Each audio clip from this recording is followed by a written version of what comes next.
Welcome everybody to our latest session of Scarlet Citadel, OSR Old School Rules. As usual, we will do a quick recap of what happened last week, and then we will jump into our session. So team, you'll likely recall when we picked up last week, you guys were actually on the surface of the Scarlet Citadel, making your way out. You guys pushed out past the ruins area, finding that things were essentially how you had left them. Made your way off of the ruins area and out into the woods nearby the Scarlet Citadel. Once out there, you guys did a little bit of travel, taking advantage of some of the light still remaining before you guys decided to find a place to camp down and sleep overnight. While doing so, you guys established some watches, and I believe it was during the first watch when Locke was watching that he noticed this sort of gathering silvery mist heading towards the direction of the player characters. He tried to move back and alert the other player characters and get them awake quickly, but unfortunately he noticed this mist was gathering and encircling the team, and there did not seem to be any obvious ways of escaping. So the group decided to brace for this and see what would happen. So upon bracing for it and kind of just staying together, once this silvery mist faded, the group found themselves in this very foreign, fey-like location that turned out to be some kind of topiary maze. There were these topiary walls, some fountains, some benches, all very sort of elaborate looking and fancy, very much aligned with the artistic or the look and feel of sort of fey type creatures. As the group started looking around in the area of the topiary maze, it was Elroy who was unfortunate to discover some of the effects here. Namely, once you got into a location where you could find a dead end, it seemed as though the morale drain of this topiary maze, meaning that the individual who saw this realized they had gone the wrong direction, started feeling as though there was no escape. And this actually sapped their will to live. So Elroy, unfortunately, was the victim of that a couple of times and eventually realized that the group needed to sort of take turns being in the lead and making their way towards these different branching paths to avoid this all stacking on one person. So the group continued making their way, finding many dead ends, also finding some other interesting things. Namely, they discovered that there was a grave in one area, but didn't look too carefully there. Also noticed that there was some black vines crossing by one of the paths of the topiary. Upon burning that down and cutting through it really, but noticing that even upon burning or cutting this, it didn't seem as though gravity was taking any effect. After this and some other incidents, the group put together that time seemingly is standing still here in the topiary maze. But once they did get through those vines, push them off to the side, it was their newly acquired companion, Elamar, who also happened to be here in the topiary maze, who was able to discover that there was a sort of scepter that was embedded in the topiary wall here. He was able to acquire that, make his way back to the group, and found that it was very beautiful, in fact, and obviously worth some decent amount of money if to the right buyer. This also was suspected perhaps to be some kind of a key, perhaps. The group made their way back around, continued going through different paths, finding several more dead ends, also finding an area of wooden stairs that led down to emerald green water. The group decided they didn't want to chance that quite yet. So they made their way back towards the sort of central area where they had heard the sound of music coming from nearby. It sounded almost like a party was underway. The groups sort of circled this area and found that there was a narrow opening in the topiary near the north side of the topiary maze wall, and eventually, after discussing amongst themselves, decided to step on through. By stepping on through, each person in turn vanished and seemed to be joined into that party, so anybody who was still left behind looking in was able to spot their companions as sort of shadowy, translucent figures there at the table, sort of partying with the other figures. Once everybody stepped through, the group found themselves back out into the forest where they had first started their sleep. So the group realized it's a very strange effect here. Wasn't sure exactly what this was or how much was all in this place and how much perhaps that they had missed or avoided by going through this location to join the party. But 12 hours had passed, and it's daylight, and the storm is over. Yes, indeed. That is a good addition there. So, right, with the rain having had come down, you guys found yourself back in the daytime and continued your journey back towards the village of Red Tower. And there was not much more eventful on the way back before the group did indeed find themselves back in the village. Once in the village, the group did some sort of downtime type of stuff, checking in at some of the different shops. They met a couple of additional NPCs here around town, namely the blacksmith. At the forge area, they met a halfling woman who seemed to be one of the proprietors of the Sweet Sap Brewery. They Just were given, delight. yes, indeed, given a free cask of some of this mead to take with them, and spent some time in the Cage Tavern and Inn. After selling some various different things they had discovered on their journeys and engaging in conversation with some other folks around town, there were a couple of the player characters who had enough EXP to level up, so they had spent some time training, and we know that's about a 2-week training period, so we sort of hand-waved that, but our group did indeed spend this 2 weeks primarily in the village here. Some folks indicated spending time with the villagers, kind of getting to know them, learned a little bit more information, sort of gossip around town, maybe some hints about things in the area, and that is where we left off. So group, that was a quick recap. Is there anything I missed? Anybody like to add? I would, but Yeah, someone go could for go it. first if they want. Well, I definitely wanted to point out that we learned the reason for the town being called Red Tower, which is a very peculiar magical effect, I think. A brick appears for every death in the Citadel, and perhaps as if by magic. And we found flints and did a rubbing of it. Yes, good addition to the recap there, Elroy. So what it is that the tower is made of this sort of stone-colored bricks, and much like you indicated, when somebody falls in the Scarlet Citadel, that brick is changed from that typical stone color. It's painted this crimson red color, which is where the Red Tower gets its name, and of course the village there and gets its name from. Does the brick have anything other than the person's actual name? You did notice a variety of things there while you were looking at it. Some of them had small drawings on them, perhaps indicative of a face or maybe a family emblem, or all different sorts of signifiers or personal monikers that would be associated with an individual. Many of them, however, were so faded with time that it was hard to make out specific details. Gotcha. Did I see Grax's name on any of the bricks?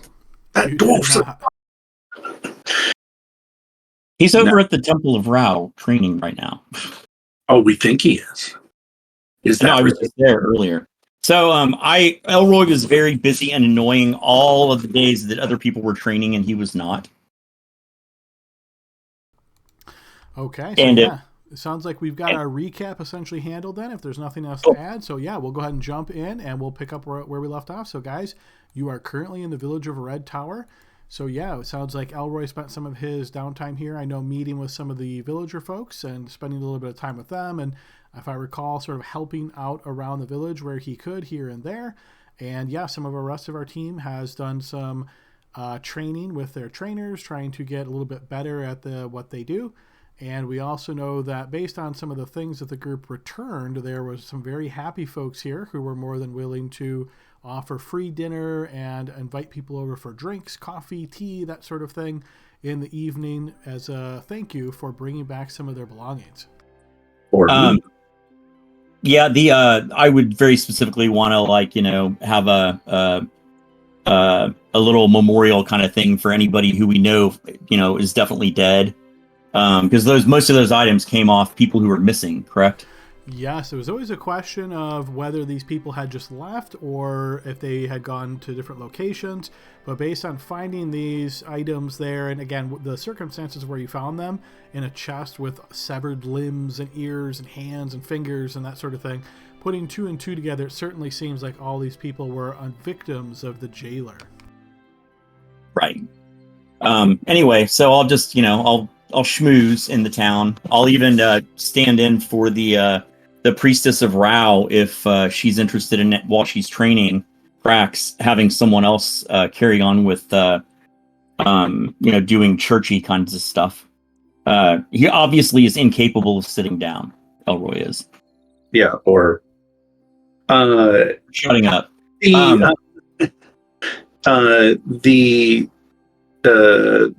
The smith, the armor smith there, Now I know you mentioned that she had several pieces of plate, but yeah, nothing currently built. If she were commissioned to build some plate mail, would she be able to? She would, yeah. She's very skilled. The only Oh, thing you know that she's not capable of making is anything silvered. So, in discussing with her briefly, she indicated that some suits of armor are easier to fit to the sort of common body shape. So, if you're, your average size human male and you're looking for, say, banded mail, it'd be easier to take a suit of banded mail, sort of, quote unquote, off the rack and fit it to a person. But plate armor has to be very specifically crafted to a very specific sizes. So she indicated that she doesn't keep plate armor just sort of hanging around. But we could commission a suit. You could, yes. you can help out in the smith also. In the smith. Yeah. And so yeah, I'd be interested in doing that. I think we've got money to do that. We still have a deposit on our writ with the stuff that we've purchased so far. We still have about 1360. Okay. So how long does she think that might take? And so this is plate mail that you're looking for, the 400 gold piece variety? Yeah, not the field plate, just plate mail. Yeah. Regular plate. Yes, I would say she tells you she would want a down payment of half of the cost of this just to get started, and she could get this all complete for you within, say, a week or two's time. Oh, okay. So if we put that order in on the early side, then it would be done by the end of training. Yeah, I'm okay saying if you guys had wanted to do that, I'm okay saying you guys put that order in before doing the 2 weeks of training. Okay.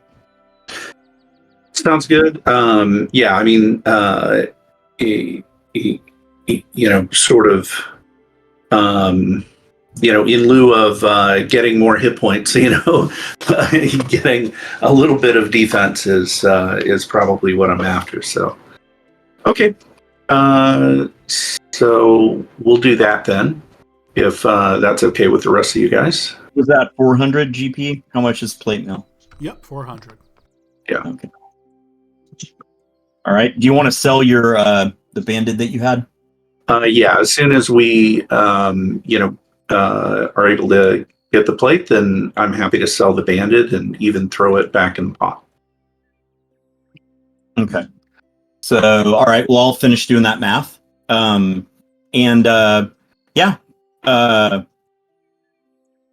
excited whenever I see anybody having finished training. I'll bother Vether. What did you learn?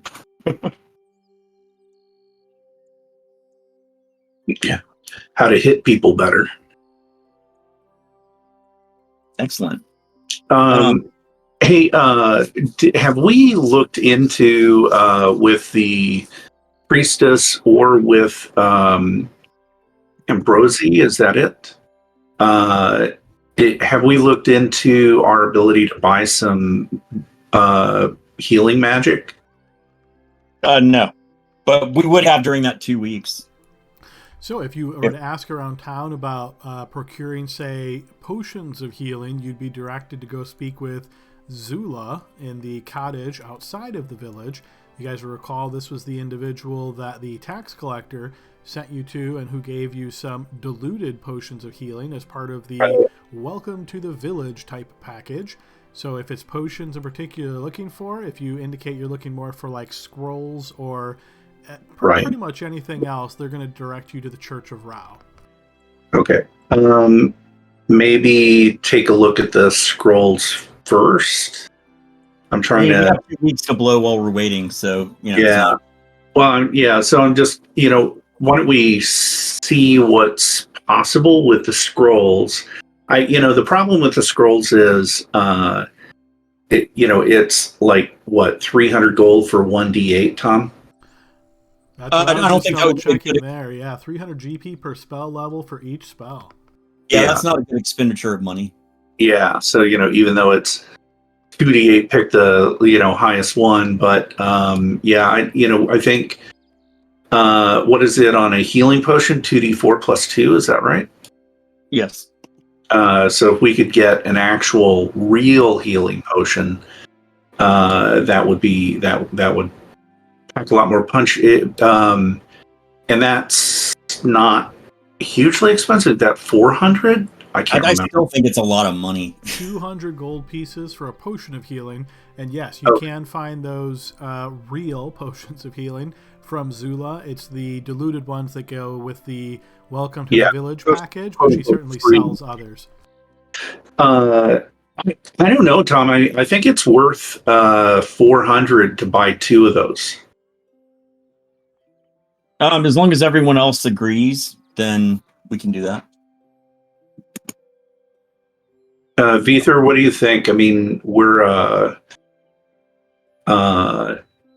to be able to get a potion while you're in melee is, I mean, relying on somebody to cast a spell and then a round later move to you and then a round later touch you. I mean, Vither never gets hit. He doesn't care. yeah. Well, I mean, it's honestly, we're going to have another, windfall anyway to be able to advance. Right. So we might as well spend it and try to stay alive longer. Yeah, that's kind of. All right. Well, I guess if no other concerns, maybe just do 2 of them. I think that would be prudent. All right. And can we do that without doing an adventure over to the cottage, Adam? Yes. Yep. Yeah. No problem. You can purchase those things at the listed cost. Again, she's a bit of an enigmatic figure, but if you're showing up with coin in hand, just like, hey, we want to purchase this, it's pretty quick. Okay. Okay. So now moving to our next step, and I know people will need to get their character sheets up and going, but well, I guess the question, the other question I had was, is there a magic user around other than myself? So, spending this time around the village of Red Tower, you certainly have heard the name Conrad mentioned multiple times. He apparently is a famous battle mage that retired here to the village of Red Tower. I would definitely go and throw pebbles at his window. Yeah, well, just loiter around his home and see if I can strike up a conversation. Conrad. Yeah, well, just I'll hold my boombox up over my head and and outside. So, not unsurprising for a famous magic user, you will know that he is not necessarily receptive to visitors. He has this reputation around the village as being a bit of a sort of bipolar kind of guy, where he will come out of his house sometimes in such a great mood and he'll do the whole wave to the people as he walks by, and occasionally little minor magic tricks to just give people the kicks right as he goes about through the village. And then other times he's recluse in his home and doesn't exit for weeks at a time. And sometimes, people will mention, oh yeah, don't be like old Jeb. He went up there and knocked on the door and just got yelled at, So he seems really one of these kind of on and off people. And so far he seems to have been in his off period, as you haven't seen him around the village. Okay. I'll make it a point just to loiter about, under his door. And I will ask Ambrosi if there's a way to approach him that might work better than others.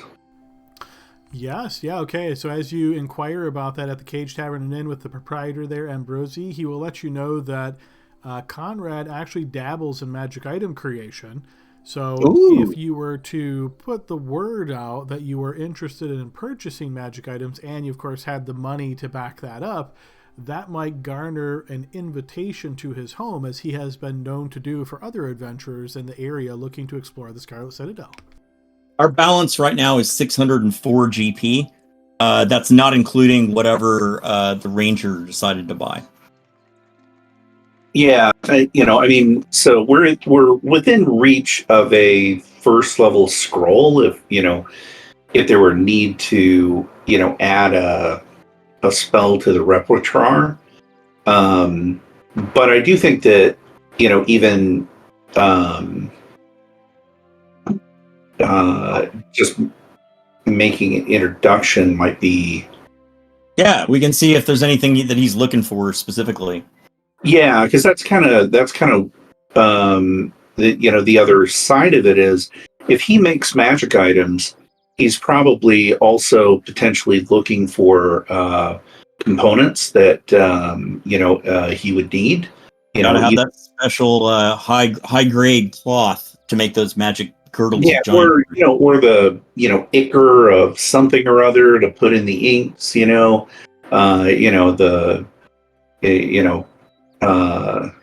so how do you want to do it?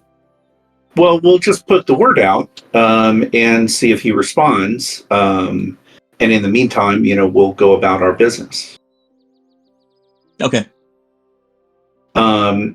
Okay. So apart from that, though, in terms of next steps, I think as we look around and people get trained, Adam, the way I'm looking at it is, Grax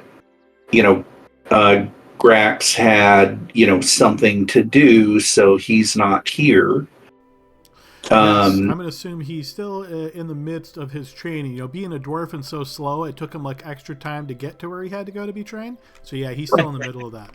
Well, his performance rating was so poor that he was taken prisoner. Yeah, we don't like people that get taken prisoner. No, so assuming that it doesn't make sense for us to go traipsing off to the Citadel right away, but I was kind of thinking, some of those additional, like the arch, that they were talking about. The one they said don't go anywhere near because people die and they're bandits. Yeah. Yeah, let's go there. So that's an option. Was there another? There's a guy whose house gets knocked down and he's really surly and kind of not a very friendly fellow. I guess bears knock his house down, something like that. Bears? Is that the tanner? I don't think so. Maybe I'm confusing people. Wasn't there an old guy that lives outside of town that's kind of a contrary kind of person? There is indeed. Yeah, you have essentially all of your facts right there, Elroy.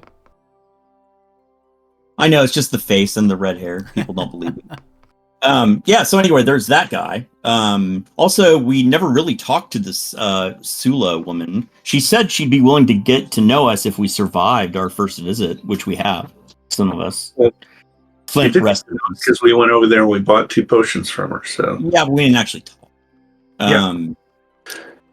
Which I take as a good reason to go do something else. Okay. Let's see, what else was there?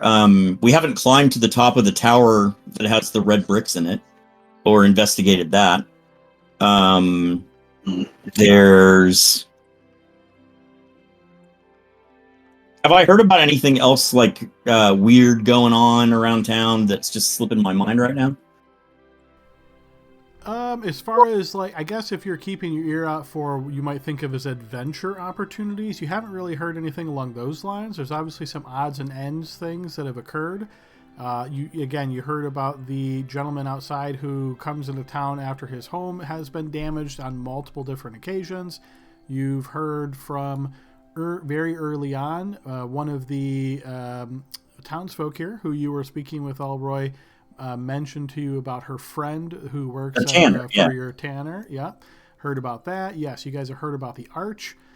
You've heard some mention about this pond area outside of town and how everybody avoids it.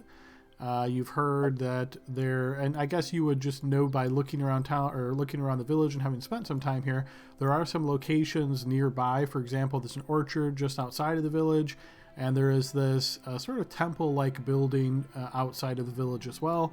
So there's certainly places you could go to talk with people and see what you can find out. But as far as actual sort of like adventure locations, everything seems to be pointing towards the Scarlet Citadel. Oh, would you like to would you like to do some picnicking hereabouts, or head back into? Yeah, Okay. I mean, definitely if we have a what is it, Elamar, that is second level, and we've got a Vether that is the same way. I mean, I'd feel like, having a picnic under the arch might be nice. Well, I have actually been spending my time doing a bit of hunting and gathering, so I have a picnic already ready. So, where do you want to go first? I would want to double check with some of the people that we know. The priestess and Elamar, just to get a sense for how badly they would say we should stay away from the arch.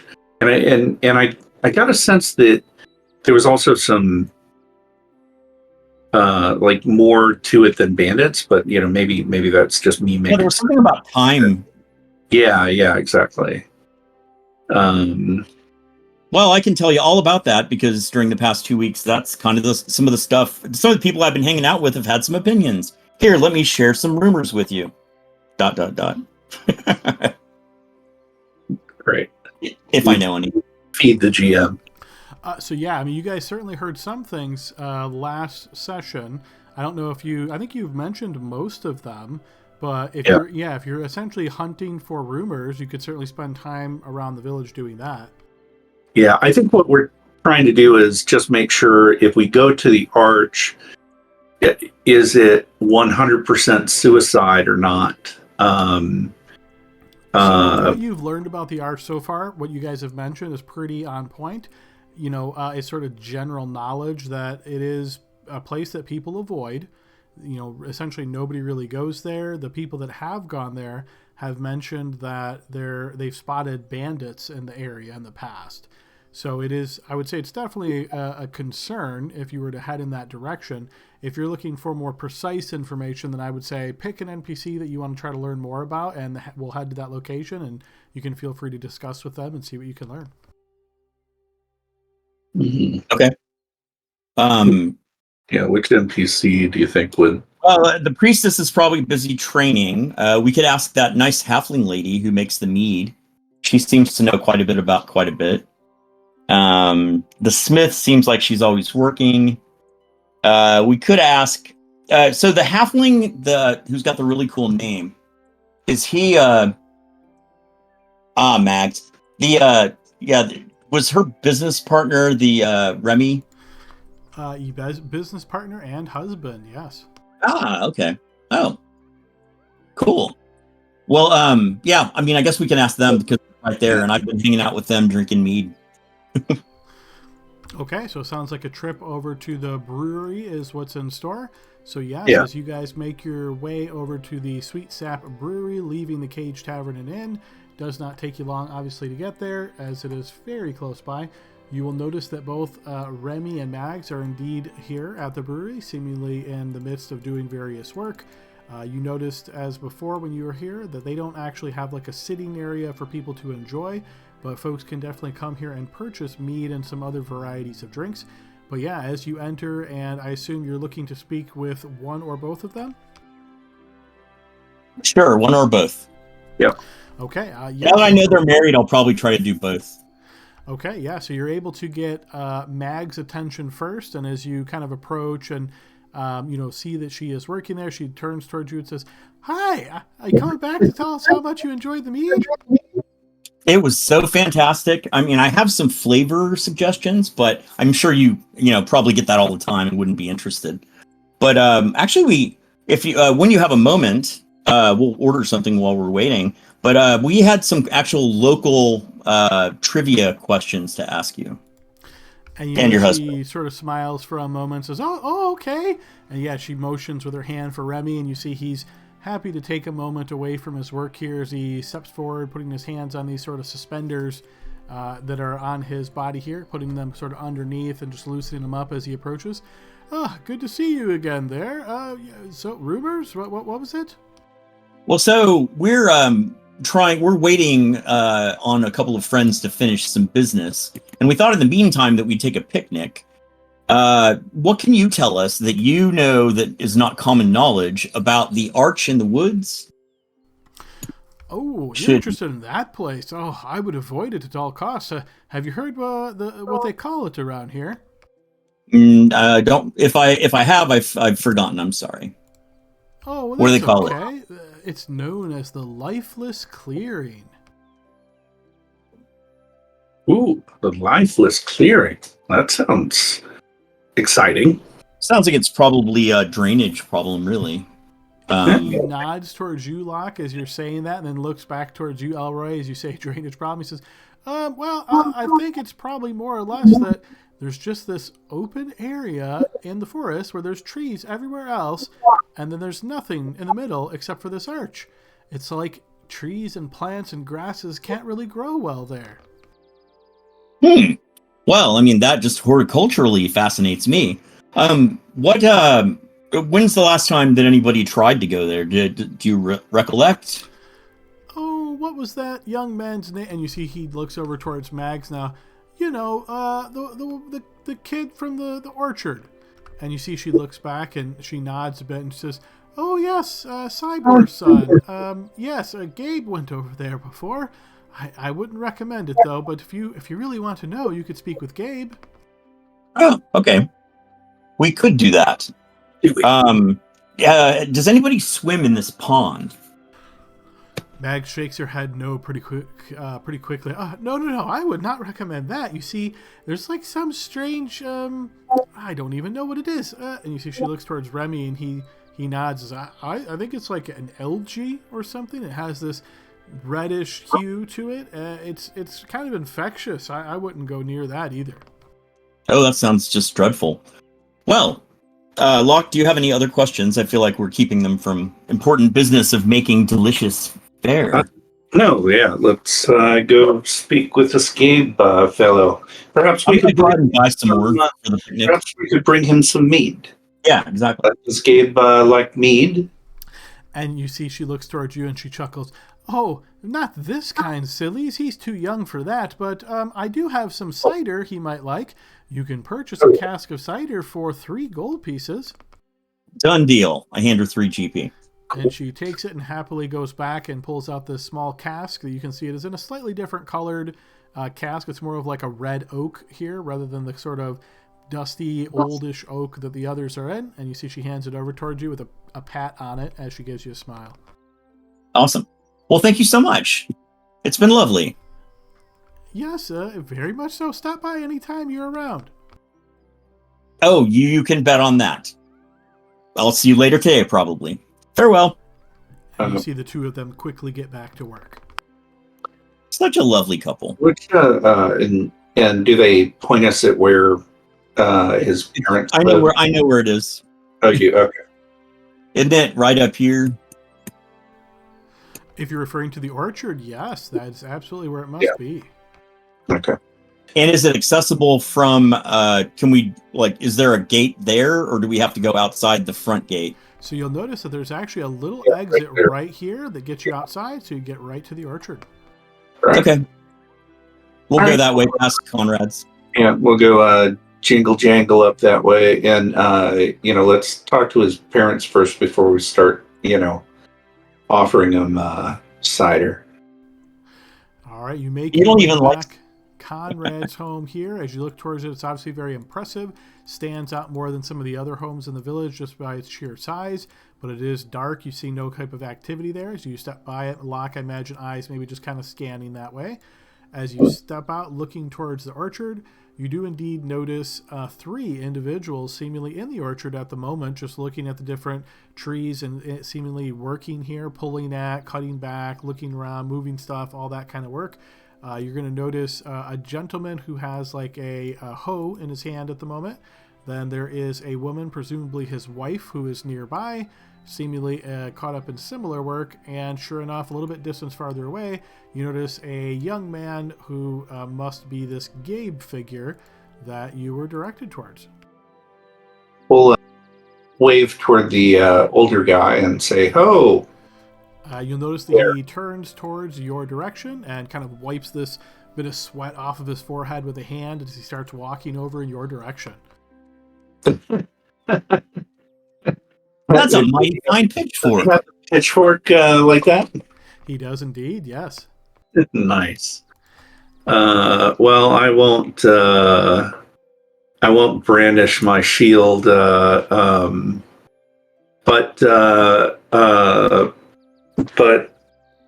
yeah. Good day. And you see he looks over towards you. Is it now? Seems like it's been a long day already and it's only morning. Well, would you like some nice cold water? I wouldn't say no to that. I'll share some water with him. And is this like from your water skin or something more fancy? It's from my water skin. I have 2 of them. I fill them fresh every morning. You see he looks down towards your water skin as you pull it out and he puts a hand up. No, I'm fine. Perhaps some cider then. How about moonshine? We've been... Okay. Cider, you say? Is it from the brewery? It is. I'll take a glass of that. And All right, he turns, Eva, come out, bring some cups. And you notice the woman in the fields looks back and you hear her mumbling already as she starts moving about. And a short while later, you see she does indeed approach with a few wooden mugs here. Cool hat. I'll make a flourish of serving them. Yeah, all right. So as you make do with the cask here and filling up some of these cups that she has brought, or these mugs, you notice she is quite quiet. She's kind of like mumbling underneath her breath. Her lips never seem to stop.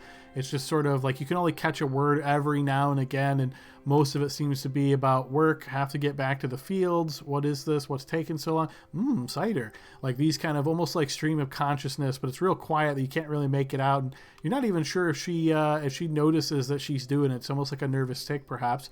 But her husband, Cybor here, seems to be more than happy to take some of this cider from you, taking a drink, and he looks back and, I did pretty good this time. Yeah, that's apple cider spot on. Perhaps your son would like some as well? You see he looks down towards the cask and then looks back towards you. If I tell him to stop working now, I'm not going to get any activity out of him. He's going to want to try to daydream and all that. I'll make sure he gets some later, though.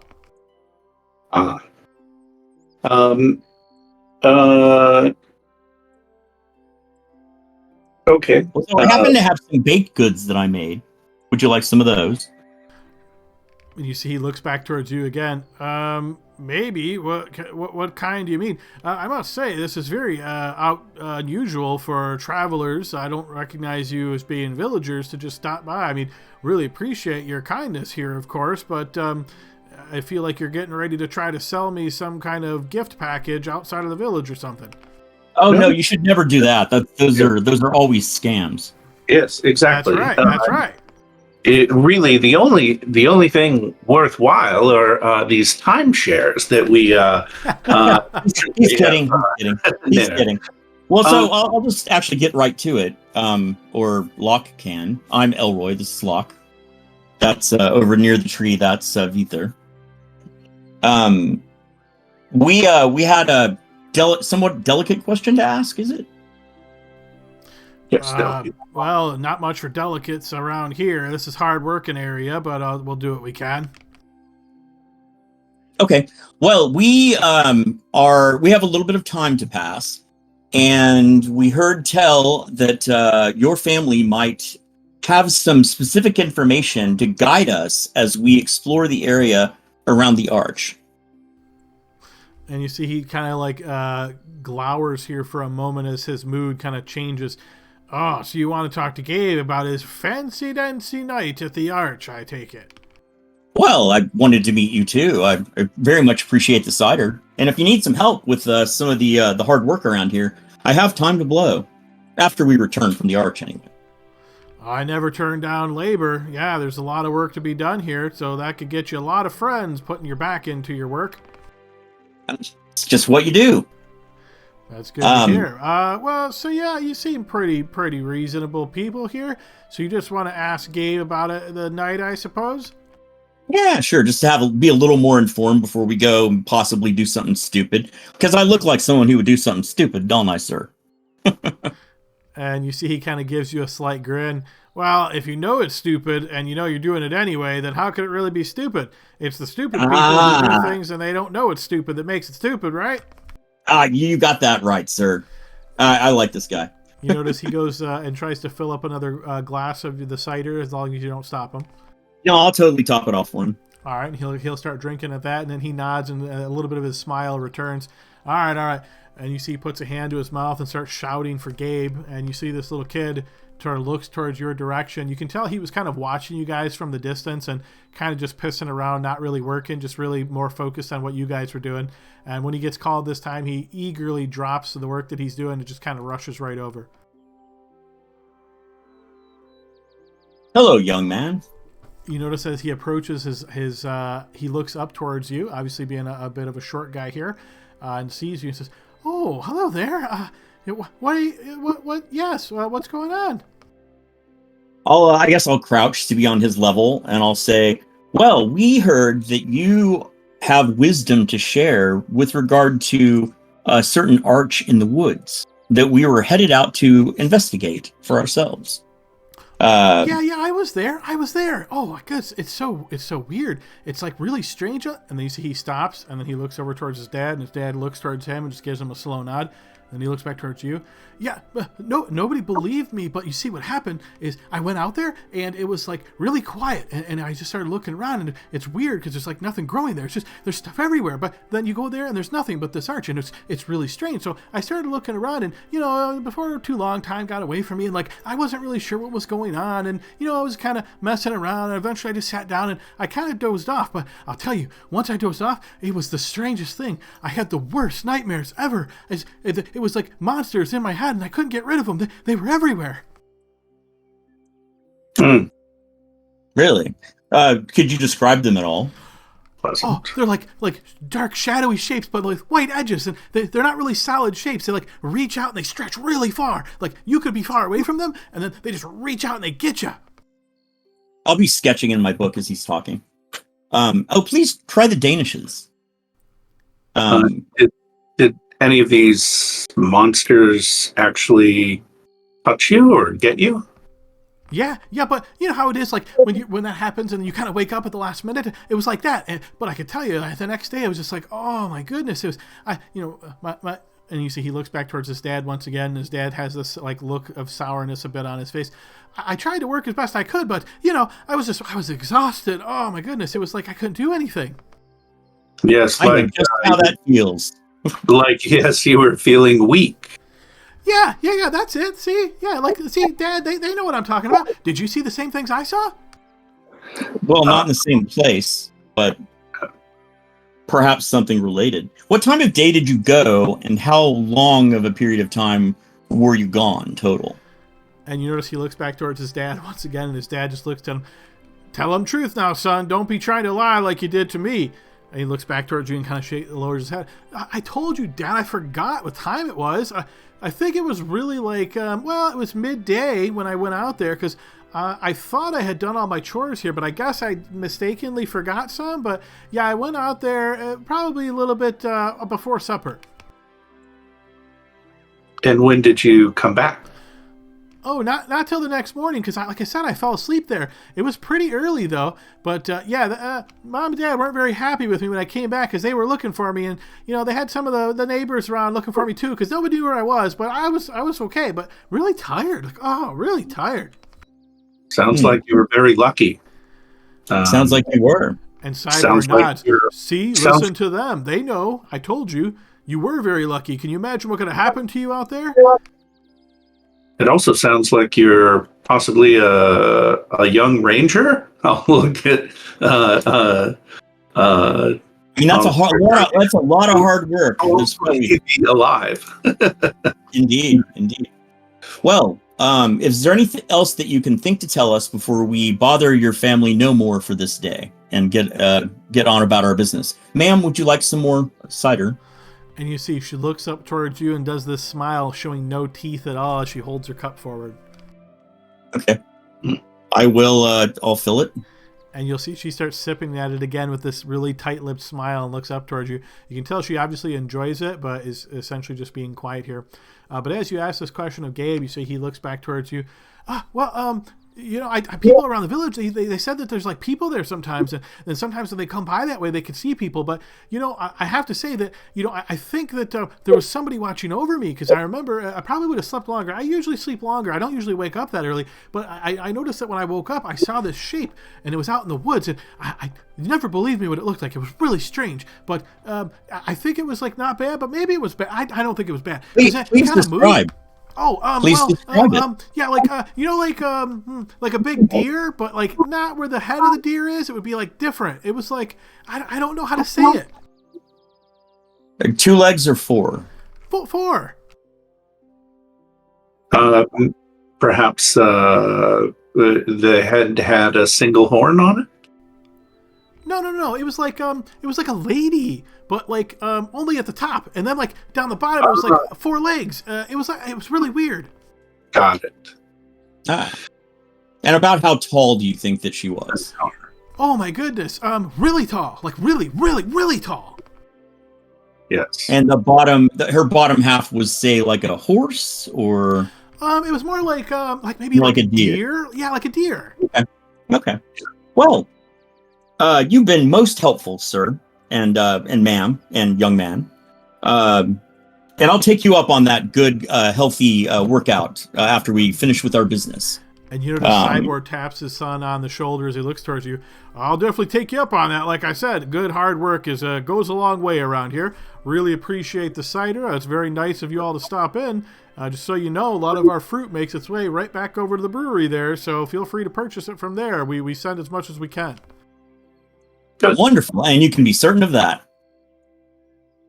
We want to leave him the cider? Yeah, I'm going to leave him the cider. And yeah, Cyborg looks very appreciative as you let him know you're leaving the rest of the cask here for him and the family. And you notice Gabe even gives a smile, and you see him smell, and he goes, "Oh, apple!" And you notice his dad looks back towards him and says, "You'll get some later. Finish your chores." And you see Gabe, lowers his head. You got to work first, and then you play. And you see him shaking his head as you say this, like he's heard this speech probably many times.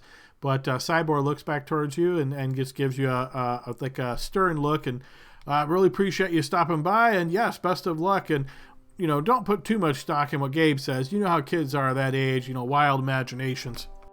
Right. Sounds completely truthful to me, but we'll come back with a report.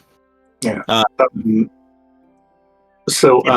We haven't heard from Vic so far. I haven't heard, no, not from Vic, anything yet. Okay. I'll try to find Viether. I'll try to ping Vic real quick and just see if he can give us a time estimate. Oh, sure.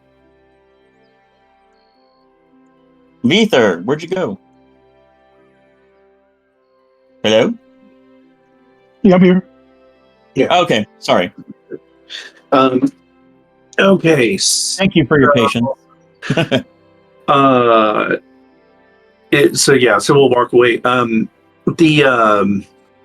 I don't know, Elroy. I'm not sure that we want to face shadows over there versus. Well, if it's daytime, Palor will protect us. Yeah, but I'm worried about the time aspect. piece of it, where we get there and then suddenly we look around and it's night. I mean, I'll look up at the sun and I'll tell you exactly what time it is. But it's your call. Actually, why don't we let Victor decide? We would go there like first thing in the morning, and then. But I'm just the whole time aspect of that topiary area that sucked us in. Yeah, I didn't like that at all. Feels really similar to what might be going on with this thing. I do think they might be related. Victor, what would you like to do?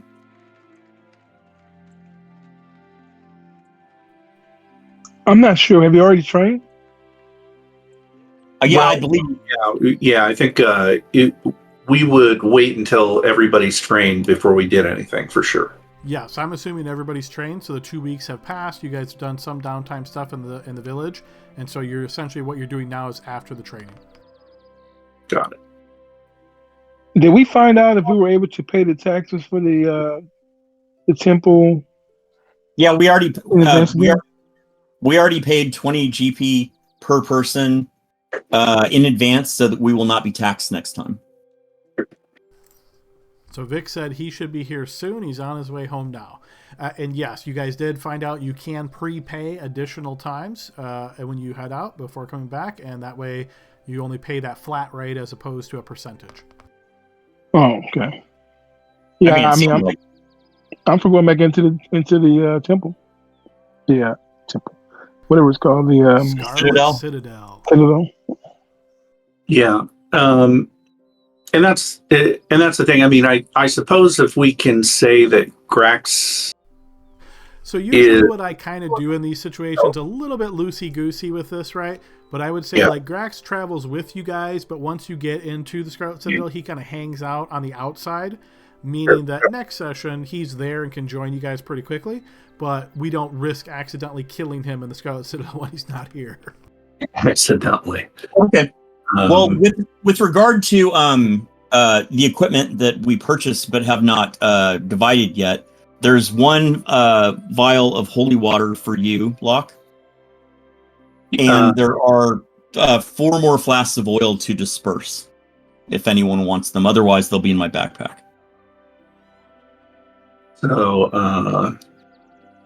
So holy water, and then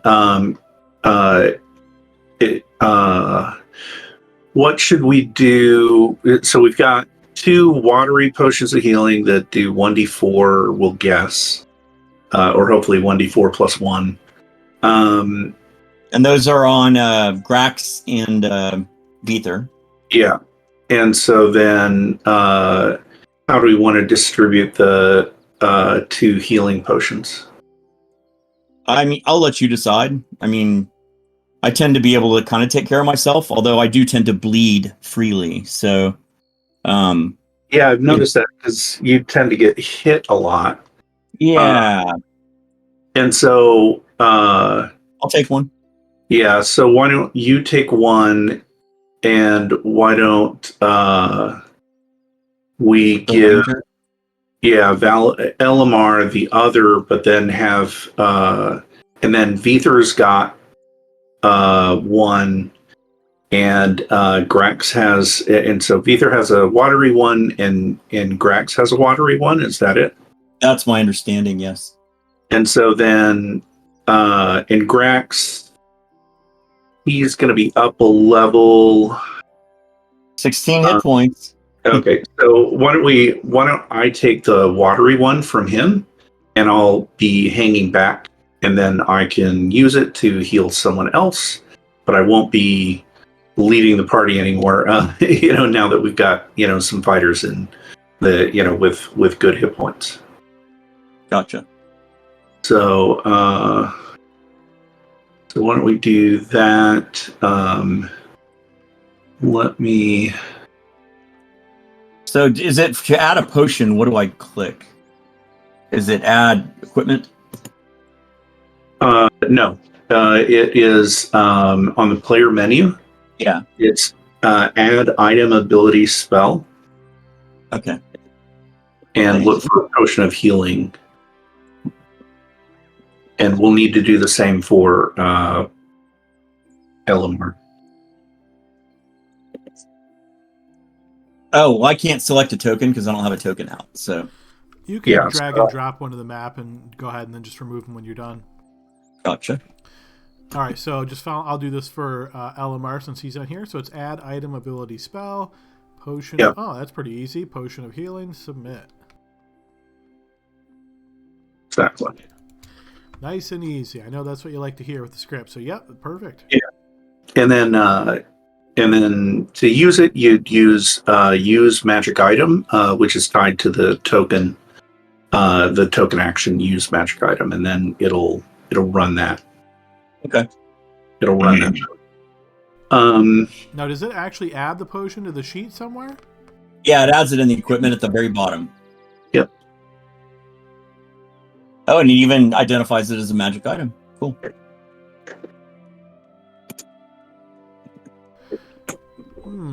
So I did add potion of healing, and on the sheet under magic it says potion of extra healing.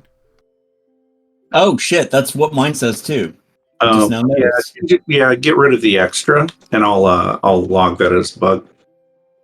So just call it potion of healing. It will still the script will still work running as a potion of healing if you get rid of the word extra. All right, good deal. All set. Okay.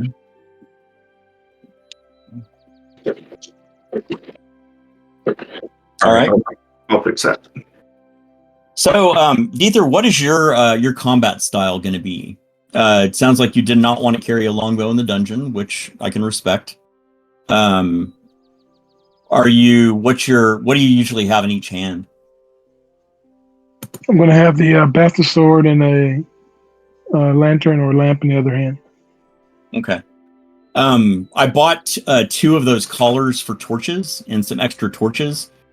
Are you wed to the lantern, or because it seems like a torch might provide us more light, and if you wanted to fight two-handed, you could just use it as a contact attack.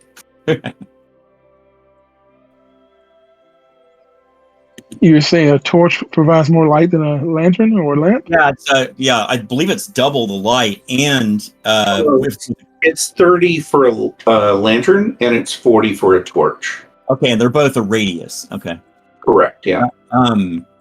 With the collar, if you drop the torch, it won't go out, and you could just use it as a touch attack to do 1 point of fire damage, which becomes a lot more when they're coated with oil. Just a theory. Anyway. So I'm assuming while you guys are having these conversations, you're probably not. We're on our way right here. So your plan is to head right towards the Scarlet Citadel. Yep. Yeah. So, Elroy, what should we do spell-wise, do you think? Well, I mean, I only have 3, so I was going to do Sanctuary and Command times 2. If we do happen to run into the old Necromancer guy. How about light spells? I mean, light's an option. I thought we were going to very specifically not go that direction, though. Well, I don't know that we have a choice. I think we should be ready. You know, obviously, so we don't have a choice, Adam. We're going to have to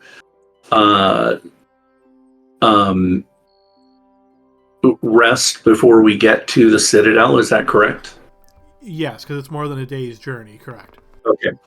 So then we can take traveling spells, so whatever you want, and then we'll rest, and then we'll go with the the spells that I think we should assume we may have to face that shadow. I don't know how we would be able to fight it. Other than through that Sanctuary, run in, grab the magic dagger if it's still laying there. We don't have to face the shadow because you can't leave the room. And do turn undead. Trying to Hail Mary it.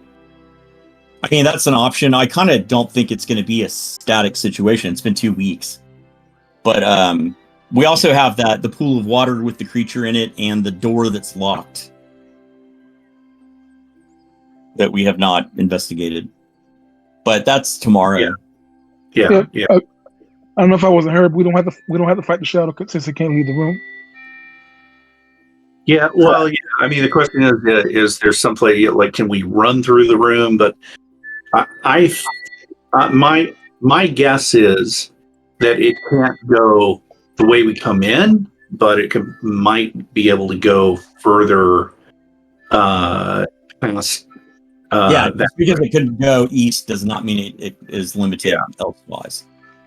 All right, so I'm going to go. I'll start with 2 commands and a darkness for now. Okay. Actually, I mean, if you're getting a darkness, right? I mean, sure, for the travel in the woods, yes. Okay, then I'll get a light. So I'll be the light, you be darkness. How about that? Sounds good. Okay. Although I do worship Palor, so maybe yeah. Well, too late. That's okay. Palor does not mind for this particular purpose. I'll take your word for it. You'll know when you get XP. Okay, I mean, we haven't cast darkness, so no harm, no foul so far. All right, so then let's take a. Oh yeah, I can't use cast spell without. Okay, so so I think we're good to go, and we go off into the woods, going to grandmother's house. All right, so with that as your plan, as you guys start making your way back through the village, knowing you're going to head southeast now to make your way over to the Scarlet Citadel, you notice as you guys get to more about the center of the village here, looking this way towards the open gate, you see a young man, maybe in his 20s or so, who's kind of moving through and has this sort of look on his face like he's looking all around, kind of like pleading in a sense. It seems as though he's looking for help, perhaps. You can head that way, or you can ignore him completely if you wish. Just keep heading the direction you're going. I'll wave at him and move that way. Okay. Let's ignore him and get it. Clearly, this is okay. No, yeah. I follow Elroy. Of course, we're gonna go that way. Yeah. You saw a red fish, right? So as you sort of raise your hand and motion towards him, he locks onto you almost immediately and starts walking over towards you. And you see he looks in your direction now as he seems a bit downtrodden, perhaps. I do not suppose that you could be willing to help. I've had some problems outside the wall here near the pond. My cart has been stuck. Perhaps it doesn't seem as though there's anybody else around. Would you be willing to help with the cart? So, what's your name, my fellow? Oh, so sorry, but the name is Vitek. I'm the Tanner's apprentice. I'll look at Wagner and touch the side of my nose. Wagner? Wow, that's looking really far. All right. Is this guy dressed like he would be operating a cart? He looks pretty. I mean, it's hard to say exactly what that is, but he's certainly wearing traveling type clothes that look muddy and stained, and you notice his boots are just covered in this mud. Okay, well, I'll kind of like touch him and whirl him around and say, "Are you injured? Did you strain anything? How much water is this? You said the cart's in water." Well, you see, I was moving the cart in the past, but unfortunately, this weight got out of hand. It got too close to the pond, and it kind of got stuck in the mud there, and I do not have the strength to pull it out. Is he wearing armor? He is not. Does he have weapons on him? He does have a belt dagger at his side, but no kind of heavy weapons. Okay. I'll look back at my party and I'll say, do we have time to help this gentleman? Well, so, what was the creature in the pond again? We don't. Hold on. What did they say? They said it's a bright red algae that's contagious. Did you fall in? I'll step back. Does he have any red algae on him? As you look carefully now, specifically looking for this, you do notice that part of his cloth of his pants is a bit torn here, and as you look down in that direction, you can see through some of the tears, there does seem to be some like red bruising there, perhaps, of like scraping up against rock or something like that. Okay, we have a possible contagion situation going on. Please step away. We're gonna we'll follow you outside. You need to rinse that off immediately. Well, we need to take him to the church, right? Okay. Does this remind me in any way of the bear, the emaciated bear? Would you like to perform like a close inspection here, meaning get down, kind of open the pant leg up a little bit more and try I'll have him open the pant leg, and I'll use my magnifying glass from a distance because I don't want to get that close. Magnifying glass from a distance. How far away are we thinking here? I'll stay 5 feet away. The magnifying glass probably won't help. Okay, fair enough. So you basically ask him if he'll just stay there and kind of expose his skin to you so you can get a better look. Yeah, and I'll use the magnifying glass to redirect the light to kind of light it up. Okay, yeah, and the light's out pretty clearly here, so everything's very easily visible. As you make this concern known to him, you notice he looks down and he suddenly starts breathing a little bit faster. Are you trying to say that I'm sick or something? And you see, we don't know. Just let the medical professionals work. He does quickly pull up the pant leg here that's kind of in his boot, and you notice he basically pulls 1 foot out of the boot and is kind of hopping here as he lifts the leg up. Sure enough, you can notice that there is some scratches, there is some abrasions here. This does have this kind of reddish hue to it that's a little bit more red than you would expect from a simple abrasion. Okay. Go ahead and put your boot back on. We're gonna escort you to the church. And you see he does so. I do not understand. Are you saying that this is bad? It's going to be making me sick? What do you mean? Like I said, we don't know. It's better to be if we can get you to a professional. Yes, better safe than sorry. Yes. But the card has assumed the important things in it. I kind of lose it. Would you be able to help once I get to the church? Let's find out what the priestess says. Yes. First, we need to look after your health. Objects don't matter at all if you don't have your health. Well, kind of from a... I'll go ahead and move ahead and see if I can prepare her for a patient. Okay. All right. So Elroy sort of makes his way off, and I assume between Vether and Locke, you guys are trying to somewhat stay near him, but not so near him, and sort of escort him over towards the church. Sure. Yeah. Shield up and, sword not quite out. Okay, fair enough. So yeah, he does head that way, but you notice the whole time he's kind of shaking and he's looking down at his leg. Like he seems obviously concerned about this information that you guys have just told him. So yeah, Elroy, you make your way out front to kind of give the priestess here a little bit of a heads up of what's to come. And sure enough, as you enter, you notice she's kind of just relaxing. Explains to you after a brief conversation that she's been in intensive training with your friend, and she's on a short break here while he's back in meditation and prayer. But so she looks up towards you and says, "Oh, so it's another person that's been exposed to that wretched pond then." Well, apparently that is his story. Does this have would you like to examine him? Are there any precautions we should take? Oh, it's not too deadly or anything along those lines. It is very unfortunate. It's certainly not something that's nice to have. But yes, it's not something that I'm totally concerned with. But certainly bring him here. I can have a closer look. All right. We appreciate your kindness. We'll escort him over and gloves on. And I'll ask Elroy and Elvin, when does he start fighting? I don't think it's that dangerous, I say back in Elvin. Oh, okay. I'll kind of click my sword back in the scabbard. Oh, well. Victor! Hey. Sorry about that. Hello. All right, so as you guys escort Weetek into the church, and Cecilia agrees to sort of take custody of him here. Yeah, you see she looks at it and indicates to you that this was spotted very quickly, so this is a very minor indication of the illness that goes with this. She says she can basically have him up and going within a couple of hours. She'll apply a salve, and she'll certainly take care of him. So as he's hearing this good news, he looks obviously very much relieved as he's kind of sitting down in one of these pews, and she's pulling up the pant leg and kind of just doing a little bit closer inspection. But you notice he grabs onto the pew then as he looks back towards you all. But the cot, please do not just leave it there. I do not want somebody else to take it. As I said, has most of my things. I can have no leaving without it. Please.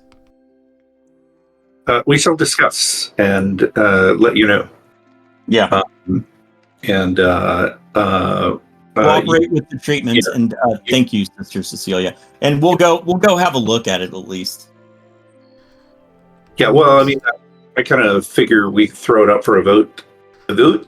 His head kind of hangs as you guys don't give him an immediate yes, right? But he's certainly not in any condition to just jump up and run after it himself. So, yeah, he remains here. Okay. So if we go back into the clearing there, the village square, so to speak. Yeah, village square. Yeah, so we'll hang out there. I mean, I'd like to look and see where the cart is. Yeah, I mean, we should go as a team because I always get worried. Yeah, so I'm going to assume you guys are all where Elimar's token is. So, Elmer, I'm going to keep you over here just for the purpose of to manipulate the token. Feel free. But yeah, the group is the Elimar token. Okay. Yeah. So you guys cool with going and checking out the cart? I'm not. All right, we have one nay. What about Elimar? I must have missed it. The cart.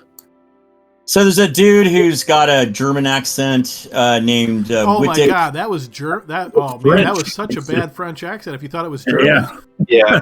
They're really close to each other. So Alsace-Lorraine, is the shared region. It was pretty bad, Adam.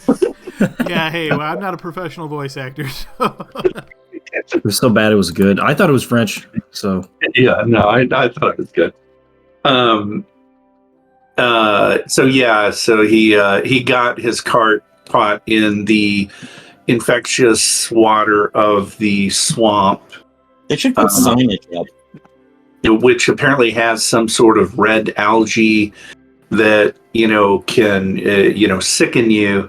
And of course, we did fight a bear up at the Citadel that seemed to have some sort of sickness around it, and then I think she would have mentioned it if it was that extreme. I mean, but there's a possibility. Yeah, maybe it affects different creatures differently. I don't know. It's true. It's a possibility. I mean, that's 30 miles from here, but anyway, we were taking a vote. I am willing to walk 10 minutes to the north and take a look. Yeah, I think Elimar so my vote is to go check it out. Yeah, I think Elimar would be definitely want to check that out. If you guys saw a dilapidated bear that looked like it was like that unnaturally, I think. Oh yeah, no, it was super diseased, and unfortunately, some raccoons got into it and were eating the remains. So I think we might have to deal with them when we go back at some point. But we really should have burned the remains. But we were kind of busy surviving. Yeah. What with harpies and all. Yeah. Okay. Well, I'm okay to walk over there, and then we can see about what we want to do about it. Vither, we can still, walk over there, stand, far away from it, and not mess with it if we want. But I think the rest of us would go over there. Okay. All right. Okay. I don't know how far away it is, so. I think is this pond? It is, yes. Yeah. So he came from that direction. All right, we'll go that way. All right, so you guys make your way through the village proper, passing by the gate where you notice, as you've seen maybe once or twice before, there is a single guard here that's just kind of leaning against the wall, barely raises his head as you walk out, just kind of gives a quick glance, spit. What's up, Jerry? And he just gives you kind of one of those bored nods as you guys make your way through this kind of farmland area. And sure enough, as you get out closer towards this pond, you spot indeed that there is a cart here that is wedged into the edge of the pond, maybe in, say, 2 inches of water here, as there is very much muck, and it looks like it is sunk a bit. I'll check the tracks of the trail of the wagon before I get too close to it. You can see... Was he just not paying attention? I mean, I think that's probably a fair estimation. It seems like it was kind of coming from this direction, and, maybe he just was kind of veering a little bit as he was turning to try to stay on the road, got into a little bit more of this muck, and he was kind of moving at a reasonable pace, didn't realize it before too long. Certainly seems like that could be plausible here. Is there a horse attached to the cart? There is not. It looks like a hand-drawn cart. So, think of it as like the two poles. He would be in the middle holding on to it, pulling it. Okay. Well, I'll try to examine it at range before I get much closer. Kind of do the elf scan, kind of look at the tracks. Is there do I see any redness in the water? Well, let's go ahead and give you a scan check. My bow is out. You do not see any obvious redness in the water here, Elroy, as you're looking, and actually, that totally did not roll for you, so let me put your token nearby. And shrink you down so you don't look like a giant. It's a giant Elroy. I don't think my clothes would fit if so. I think that's just his head. But same result. So yes, Elroy, you do not spot any of this obvious redness in the water. Just sort of looking at it from a distance, yeah, it's kind of caught a little bit in the mud here. It doesn't look like it would take too much effort to get it out, but you can certainly see how a single person might have some trouble. Okay. Do we have a grapple? We do have a grapnel. I'm not sure that would work though. Elamir, are you available to lend an extra hand, or should I just tackle it myself? I kind of wonder. Yeah, I can help. Okay. And then, if it looks like a grapple will help, maybe Vither and I can help pull from the road area. Yeah, we'll try to limit our contact with the suspicious water. The mud, yeah. The mud. So the way I would describe this is, if you're going to try to grab onto the cart and pull it, you're definitely going to be in the mud to do that. Unless you use something else that allows you to do from a range. So I heard something about a grapple, like you're doing some kind of grappling hook on this. Is that what you're thinking? It's possible. Yeah. I mean, you could certainly tie a rope to the cart and then try to use that as leverage, pull it out at a distance with a rope. Yeah. Yeah, that's what I was thinking is... okay, yeah, sounds good. So and I'll even use... So what I would say is, in order for the rope to be in a reasonable spot, right, you're going to have to get there, tie it reasonably so. You're going to have to expose yourself to some of this mud, unless you're willing to do like a running jump and try to jump onto the cart from a dip. But essentially, there's no easy, risk-free way of approaching the cart here. Even with an 8-foot medium spear that's a boar spear? What would you give me an idea of how you'd use it? I mean, I suppose there's a possibility. He's going to pole vault over to it. Oh, no. Sure, you can try that. Yeah. Because it has a crossbar, I either attach the grapple, at a distance, or hell, just use the spear to pull it toward me. But I don't mind getting my boots muddy if that's required. Perhaps, do we think if we tied some sacks around his lower legs, that might help protect him a little bit? Too bad there's no one who can do water singing.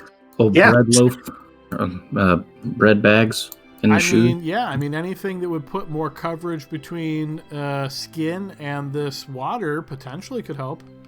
No, I've got high hard boots on that are probably pretty waterproof. So Yeah, I just don't want you to have to throw away your boots, but yeah, I don't want to do that either. I guess like what's stopping us from tying the grapnel with some rope and just tossing it over? We just have to get in there and expose ourselves to the infectious mud and muck. And if you're willing to throw that, like have a grappling hook that you tie to a rope, and you're going to try to lasso it on there, you could certainly try that. My point was that there's no roll, get it out of there kind of thing. There's going to be some kind of activity or action to be able to do so. Oh, okay. I will wrap a sack around my boots. 1 sack per boot. I have 2 small sacks. Yeah. And I'll go and do whatever attaching I need to do, keeping eyes on the water at all times, being very careful. I'll cover him with a bow. Okay, so it sounds like Elroy, you're the one that's kind of pounding on in there and seeing what you can do about getting this rope tied up to allow you guys to then pull the rope from a distance. So yeah, as you have this additional protection on your legs that you've sort of tied on, go ahead and give me a strength check. I think that would probably be most appropriate here. We'll just call this a DC 10.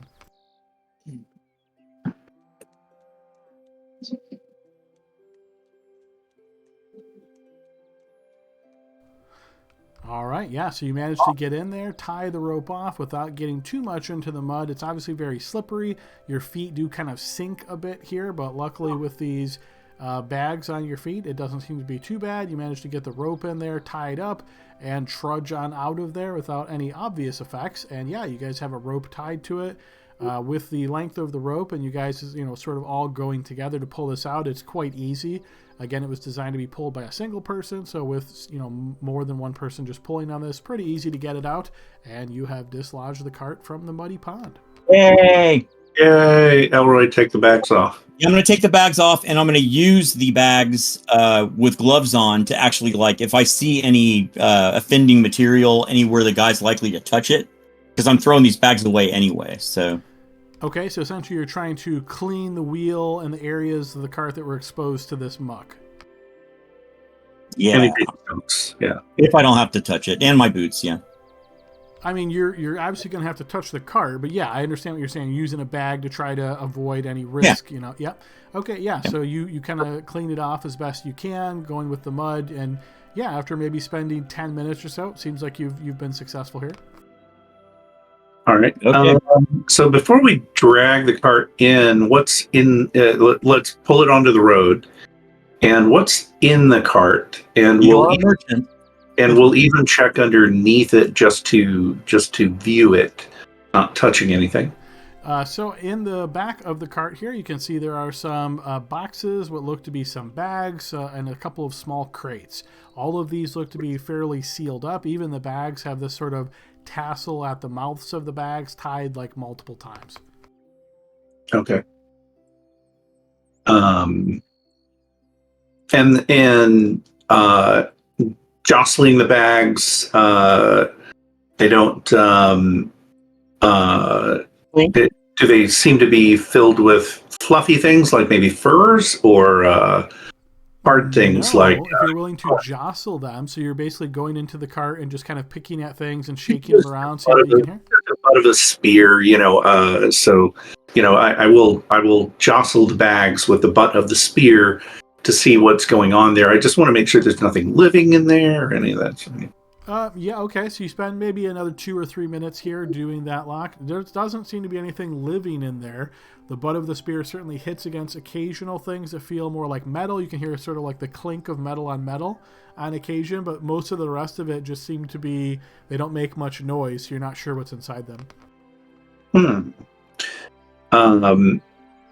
And were they soft or...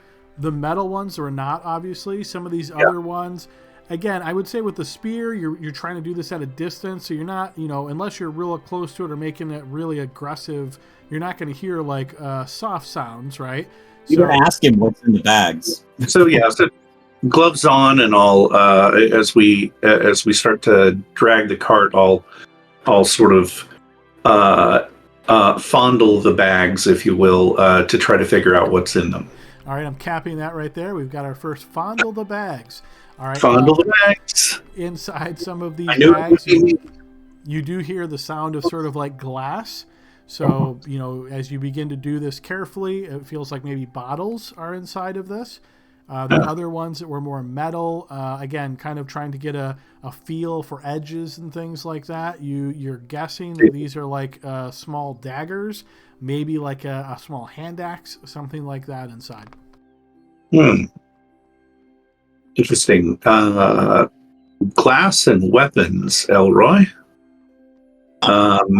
That's interesting. Well, we should definitely take this to the church and secure it in some way.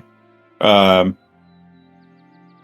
you're pretty good at this commerce kind of thing. Perhaps you can ask what as part of a reward. Perhaps we get to take a look at and perhaps purchase some of his wares. I don't know. Wares. He's the under the employ of the tanner. What I'm concerned about is why would he be trafficking in weapons, and who knows what's in those bottles? Could it be oil? If I very carefully sort of lift one up, does it feel full or does it feel empty? And I'm imagining you're doing this while the things are still in the tied bag. So you're trying to isolate a particular bottle. I mean, the bottles certainly feel, I would say, heavy, like they have something in them. Yeah. Okay. So again, it could be simply alcohol, but with weapons right there. I mean, if you want to search the wagon, just search the wagon, the cart. Well, I don't want to get in trouble. You know how law-abiding I am. Well, obviously you're curious. I'll inspect the crates and see if and of course I'll look around. Probably looking at the guard. Loitering at the front there, eating a raw onion, watching us. Fondle these bags. Hey, we got it out of the mud. Yeah. Well, we have to clean these things off. Make sure they're safe. Why don't we just get it over to the church and let's see if the guy will show us what he's got. And if he does, then that'll give us information. Yeah, he is in the exact opposite direction from the furrier tanner too. I know. Yeah. So now he could have been coming from someplace else.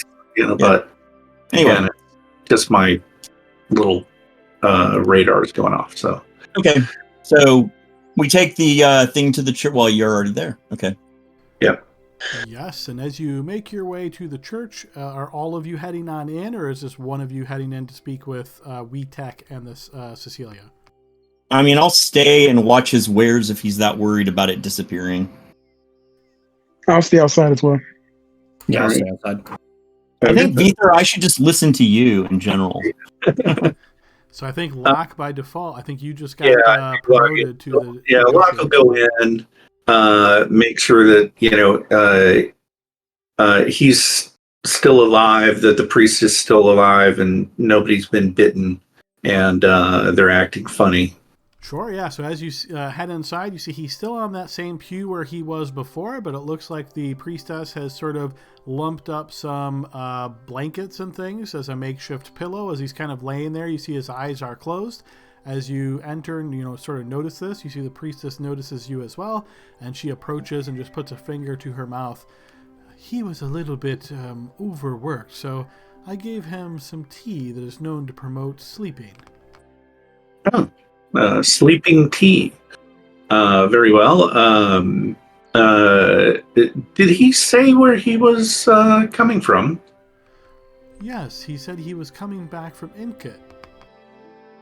Inkut, the small town. I don't suppose he said why or what he was bringing with him that was so important.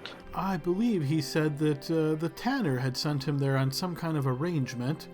He wasn't too conversing, though. He seemed to be very concerned about this effect on him. I told him not to worry so much. It's not as bad as some of the villagers make it out to be. Oh, yes, of course. I mean, well, you can always excise the limb and save the brain, so that's good. You see, she shakes her head. These are the kind of things we don't say, even to a sleeping patient. Oh, sorry. I like her. Sorry, did I say that out loud? I thought I just thought it. Okay.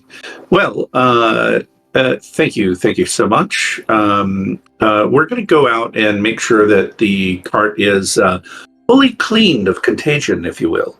As you allow it to remain in the sunlight for a few hours, it should dry it off and kill any of the offending algae.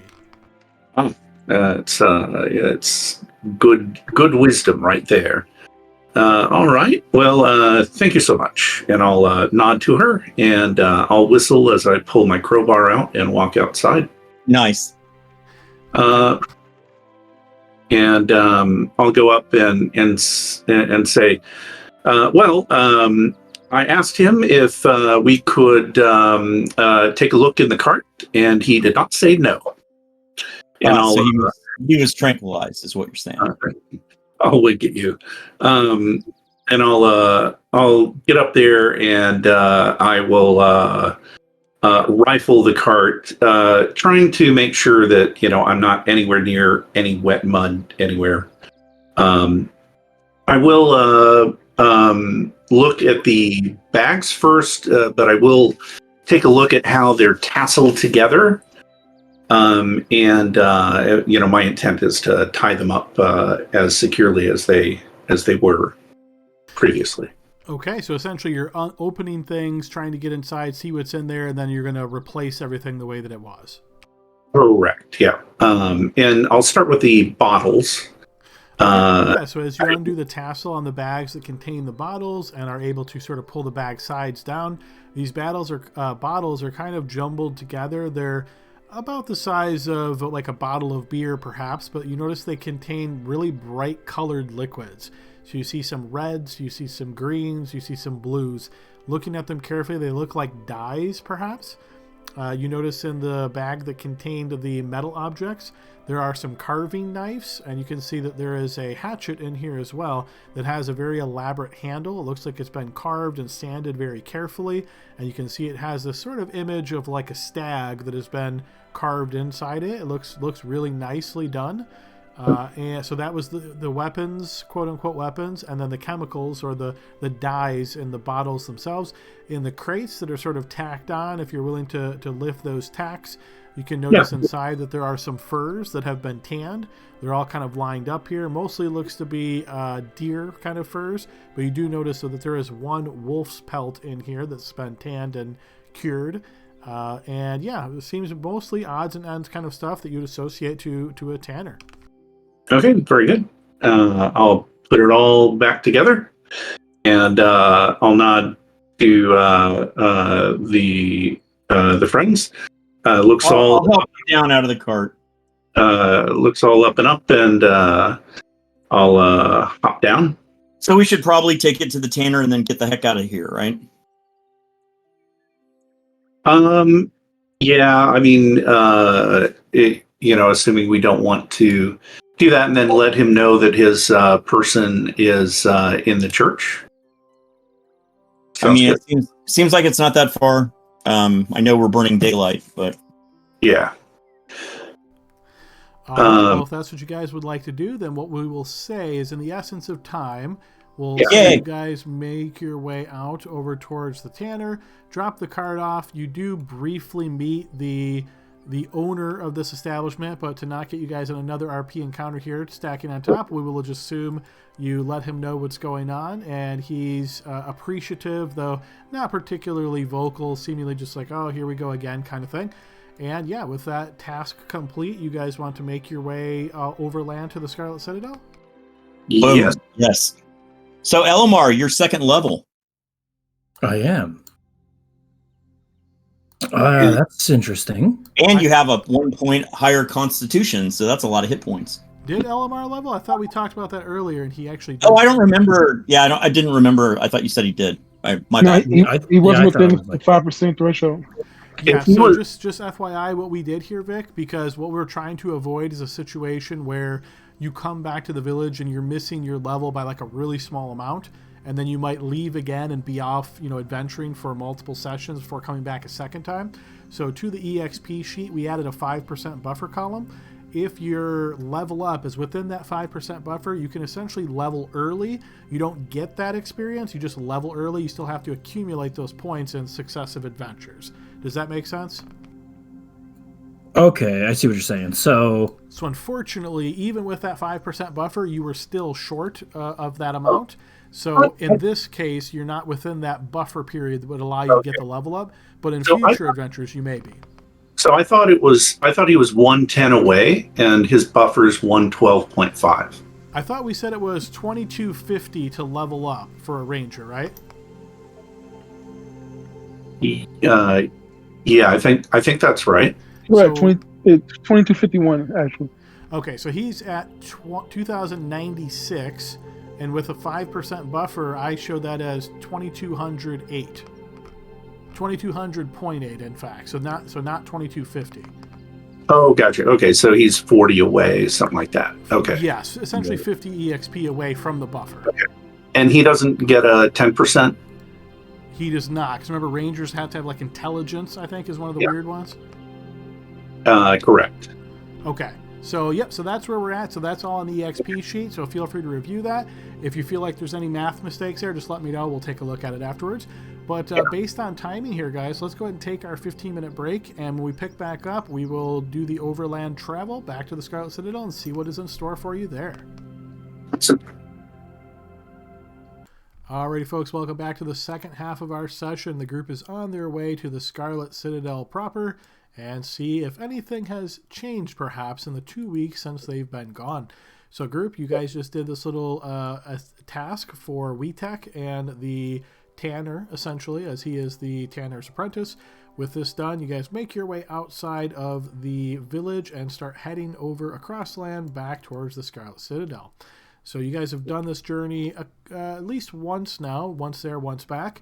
So you have a rough idea of the way you're going, and generally speaking, it's not a particularly dangerous journey. However, you do know that there is times where there can be stuff going on. So is there any special precautions you guys are taking other than just moving through and trying to, kind of do your typical find a good path through the woods? We could have the two rangers 90 feet ahead of the party if anyone thought that was a good idea. Yeah, I think that's a great idea. In addition, maybe let's kind of take a little bit of a different route this time. Definitely. Definitely. So, yeah. So I think if we can do it, Adam, we'd want to take a reasonably significant material route different. You certainly can. Yeah, give me an idea. Like, because last time you guys basically just beelined it right for there. So do you want to do something more like this? Or what are you thinking? Yeah, it was maybe an arc to the south. So go south and something along those lines. Okay, yeah, so that map right there, or that line is good for everybody? Yeah. Works for me. Okay, so just double checking my travel distances here. So I believe it was like a day and a half, if I remember correctly, on the straight line. So you guys are doing more like this kind of thing. So approximately 30 miles. And it's heavy forest? Areas of it are, yes. Okay, 24. Yeah, so a little over a day. Day and a quarter. Okay. All right. So, and the Rangers are staying 90 feet out in front, essentially acting as scouts or first to spot anything. Yeah, because the other guys all are very loud in their plate mail and banded mail and stuff. So mainly me. Sorry. Well, the banded mail makes the same amount of noise unless it's worn by a ranger. So, and that true. reminds me. Do we need to add delay to lock now? Does plate do that?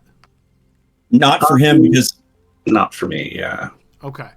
All right. Well, yes, you guys travel overland. We're going to call this day and a quarter on that close approximation. And it turns out that this journey is very uneventful. So as you guys travel approximately like the day, we'll say you get to about there, moving through these woods. Again, very much of this is just overland travel. There's not a whole lot of exciting stuff going on here. I imagine you guys bunk down, sleep for the night. And that also will go uneventfully. So if you wish to switch out your spells at this point, I know you guys said maybe you want to switch for the actual Scarlet Citadel. Feel free to do that now. Well, here's the question for the group. So there is there's a pool, which could be horrible and scary for people wearing armor. There's a locked door near the pool. Is that right? yes. Yep. And so there's a locked door. There's also a hole in the undead room that goes down to, I'm sure, something spectacular. And then there is the room with the our friend the Shadow. And so before we go and get spells, do you guys have any? Generally, I think it would not be a terrible idea. I expect in 14 days or however long it's been that Flint's body might be a skeleton now. Who knows? But I am curious about that and whatever he had on him when he fell, especially the dagger. If they, are still, if the undead are still limited and cannot come that direction, that might be a good thing to verify. I'm willing to be the one that gets pulled into the water if that happens. That's why I got the silk rope. Yeah.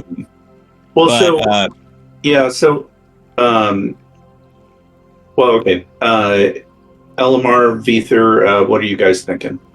I want no part of the shadow. Yeah, okay. Me neither. Yeah, Elimar doesn't know about it yet. Okay, that's right. Elroy, I'm thinking that before we get our strength all drained, maybe go try that locked door. The locked door is probably accessed by that old dude, the death cultist. And maybe the thing in the water is the guard for that door. But agreed.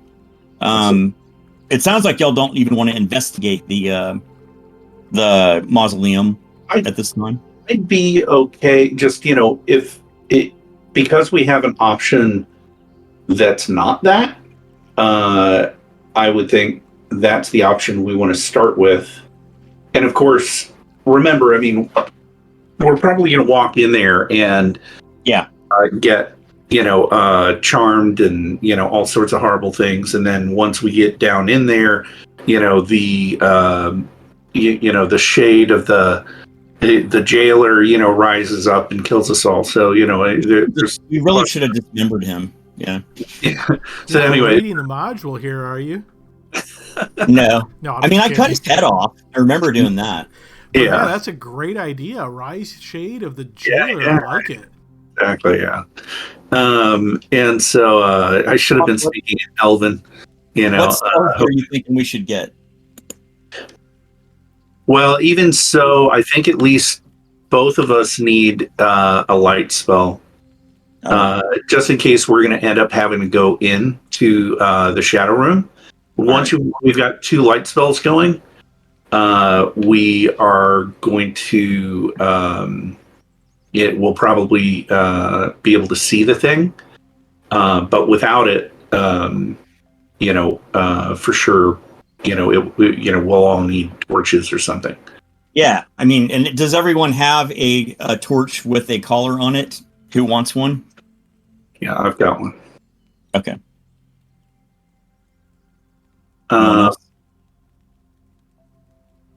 And so, I don't have my token, so I can't see my spells, but Yep, I got a light and 2 commands. Okay. And I think I've got the same. Let me drag myself on here and do a quick review. And we should probably still be 90 feet ahead of y'all just to check out the situation, because there's new surveillance and creatures about half the time. So I know it only lasts. Oh, sorry. 90. It says 70 minutes. Yeah. There's a little bit of a problem. It looks like with the scripts if you start moving your spells around once they've been entered, and so I need to take a look at that, because right now what's happening is when I click on some of my spells to view them, so that cast spell looked okay, but review spell, if I click on it, it's not working. So either way, I'll have to check that. But I was just looking at Pro from Evil, thinking about that. 3 minutes. Yeah, I know. It's only 3 rounds. Unless Drax casting it. Oh yeah. Let's get Grax to take a Pro from Evil. That'll have to be next game.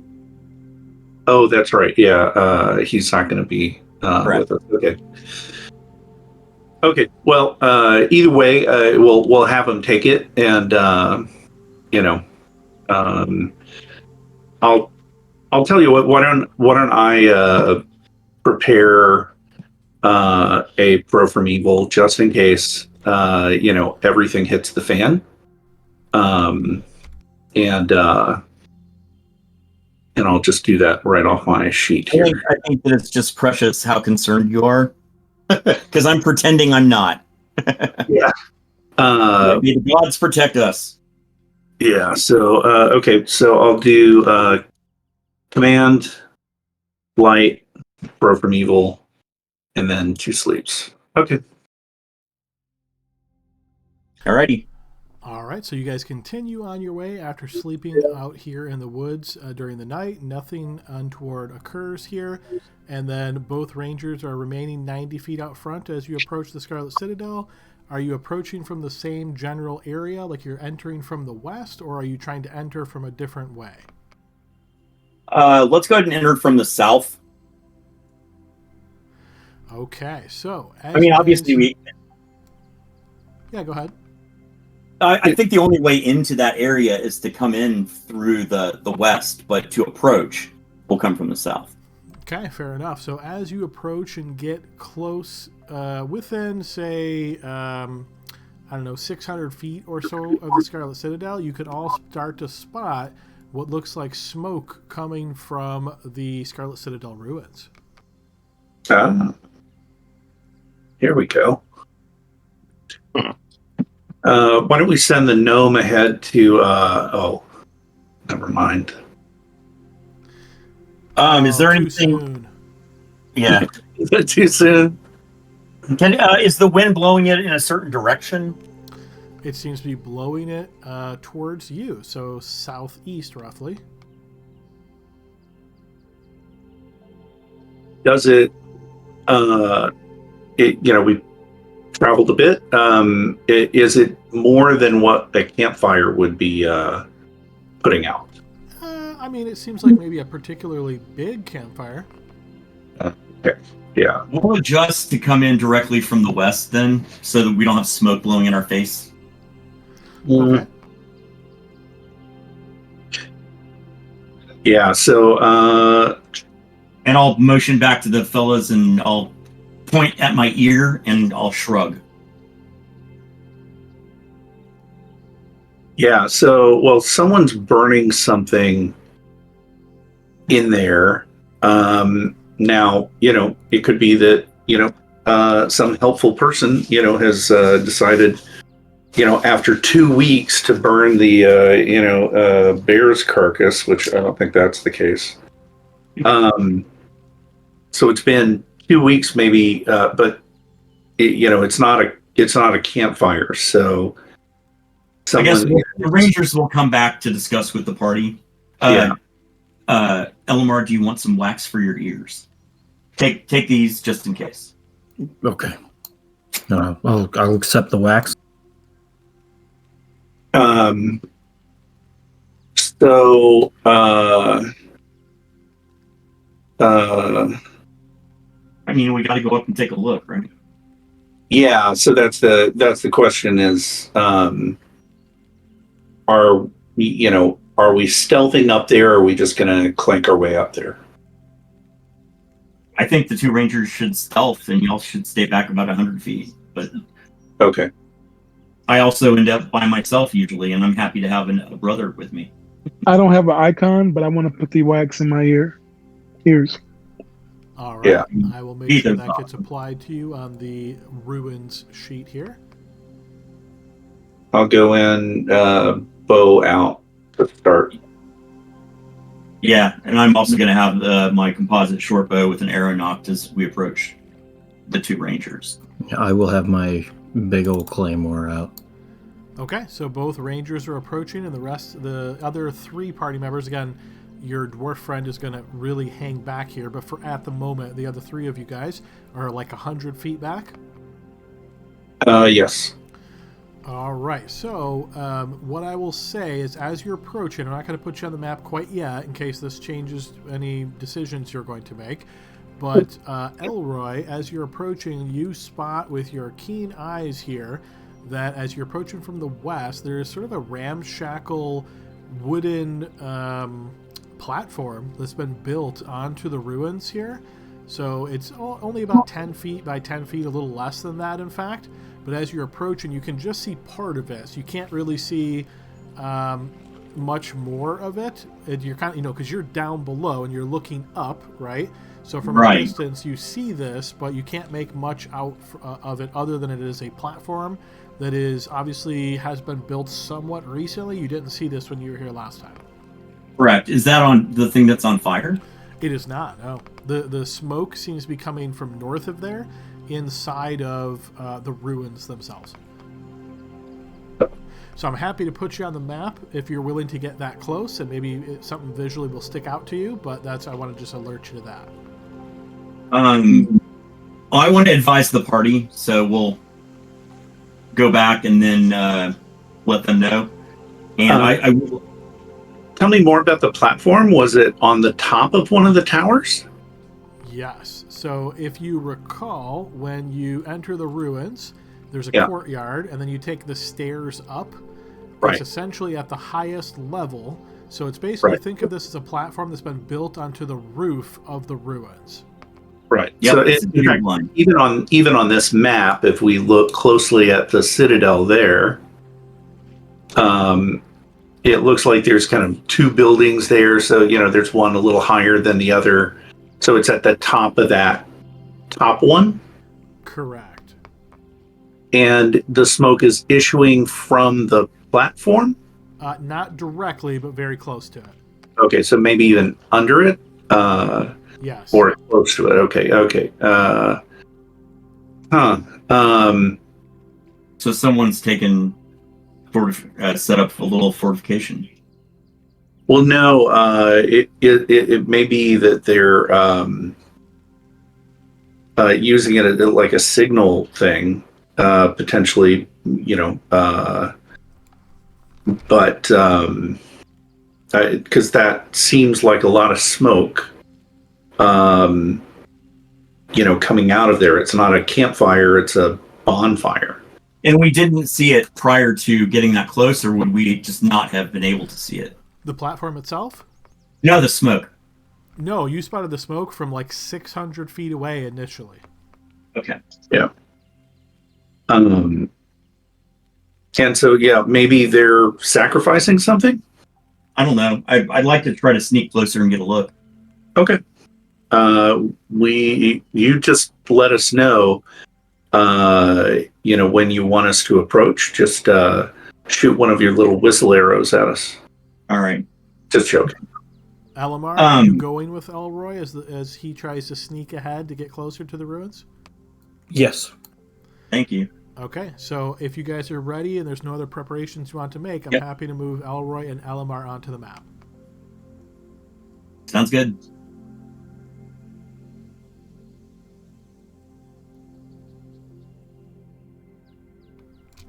All right, so as you're approaching from the west now, this is what you see, and the platform, as has been indicated, is here.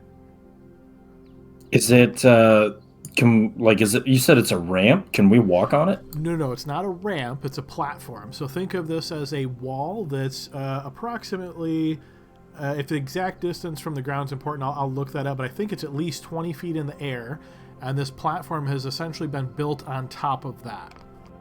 What's the red thing?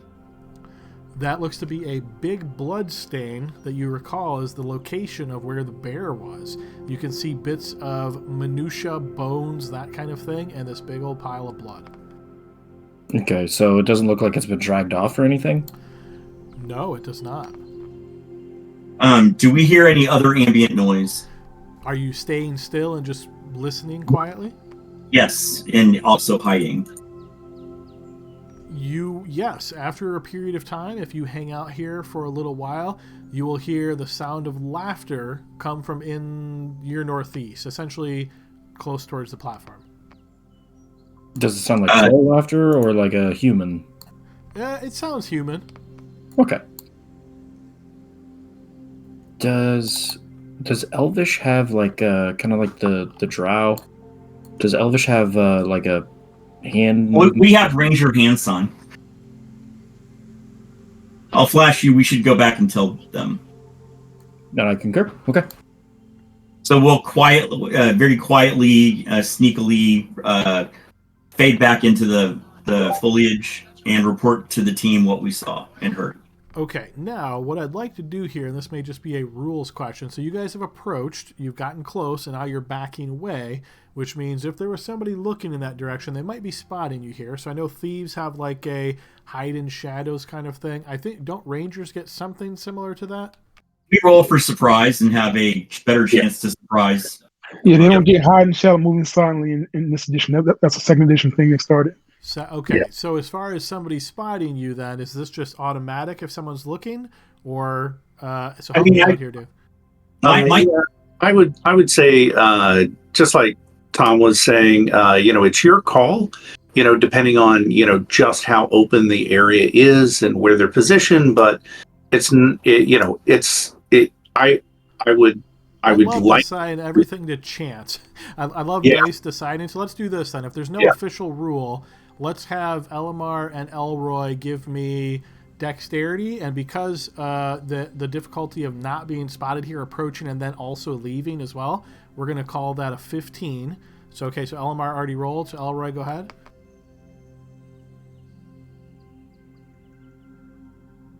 You said a dex check DC 15? Yes. Yeah, and remember, Elamar made that roll because he used the wrong check, but he rolled an 18. I did not. Okay, fair. Okay, I got you. Yep, so he rolled an 18, so he succeeded. So, all right, So again, you don't necessarily know if you've been spotted here, but as you come into this area, trying to move quietly as you can, get close, you spot this, you obviously know where the smoke's coming from, you see all this, then you decide to peel off and head back to alert your companions, so you move back away. I thought we were amongst trees, but I guess I was wrong. Not the whole way, so there is a bit of opening here, right, as you're getting closer to the Scarlet Citadel proper. Sounds good. All right, so you back off, so I will remove you guys from this map, and yes, you are able to rejoin your companions. Okay. So the first thing, did anyone see you? I didn't hear any noise after you moved away. Yeah. So it sounds like that's what we've been waiting for. The bandits have taken up residence, and hopefully they've eaten the diseased bear. So let's go. You want to go fight some bandits? I mean, do we? How do you want to do We it? can parlay with them, see if we can buy our way past them or something. But otherwise, I don't think we're super worried about bandits, are we? Unless they're like wizard bandits. Well, do you want to be the one to walk up? Should we go up as a group? Oh, Do you no. want to keep? I'm first level. You also have a great AC. Yeah, but so does Vither. So let's just all go up. All right. Are you guys okay? I mean, we're not going to run away, right? I'm not leaving anybody behind again. No, Yeah. we're not running away. Yeah. So let's just. I just thought someone from an outer position with a missile weapon might not be a terrible idea, but let's go. Yeah. I mean, I'll be, missile weaponing, from the back because I've got a good range. Okay, so what I'm hearing is Grax decides to hang back at this opportune moment as the four of you approach, coming in from the west, essentially the same way you two rangers just came in, and knowing you're clanking around in this heavy armor, you're pretty obviously going to be detected quite quickly, and that's the plan, to sort of approach from that vector. Sounds like it. Yep. Yeah. All right, here you go. I'm never going to be sneaking into anything, so unless you want me to not ever go in. I'm gonna go ahead and not have my bow out. I'll have a shield and a spear. Okay, fair enough. So as the group approaches now, obviously making significantly more noise, you will start to hear, at first, you're not immediately sure, but again, because of what you already know, when you first hear this, it might not stick out to you. It's sort of like a whistle, but it sounds like a bird call in essence. Then you hear another one, and you realize this is obviously some kind of a communication at this point, as you guys are approaching and get on to this location. And I'll say, remember, we're, adventurers, looking to go adventure. Yeah, I'm gonna move forward. If I hear whistling and can identify the kind of bird they're trying to emulate, I'll also whistle. I would say you do. Yeah, it sounds like a mourning dove, essentially. So you're trying to make that same sound? And should I just move myself forward? Yeah, you can certainly move as you wish. Wonder what's for dinner. Probably bad. Do we want to hail them? Hello. So you're sort of shouting that up towards the platform? Shouting's not the exact word I would use, but sure. You will see a masked face, so covered by a face covering, not an actual mask, but think of it almost like a bandana across the lower part of the mouth. Person sort of pokes up and looks down. Ah, welcome. Come on in. Head into the courtyard. We'll be most happy to greet you. Oh, good. I also have my little cowl up. What do they look like? They had a cowl and a hood. A Am I cowl, lost? yeah, so just on a face. I don't see anybody else on the map. On the west side of the map, Ether, can you see your token? Yeah, where's everybody else at? Just to your east, can you see them? I don't. Oh, interesting. Let me see. Did somehow your vision get turned off? You've got vision on. This is not dark for anybody, right? Nope. I see little shadows. This looks like it's nighttime, but like rock. My bad. That's my bad, Ether. Let me fix that for you. There you go. You can see now, right? Yes, thank you. Yeah, that was my bad. Yeah, I just had the light turned off. So, unfortunately, the other three guys see in the dark, so it wasn't really obvious right away. But okay, yes. So you guys are approaching. You can certainly hear the sound of movement in your general vicinity at this point. Oh, I see.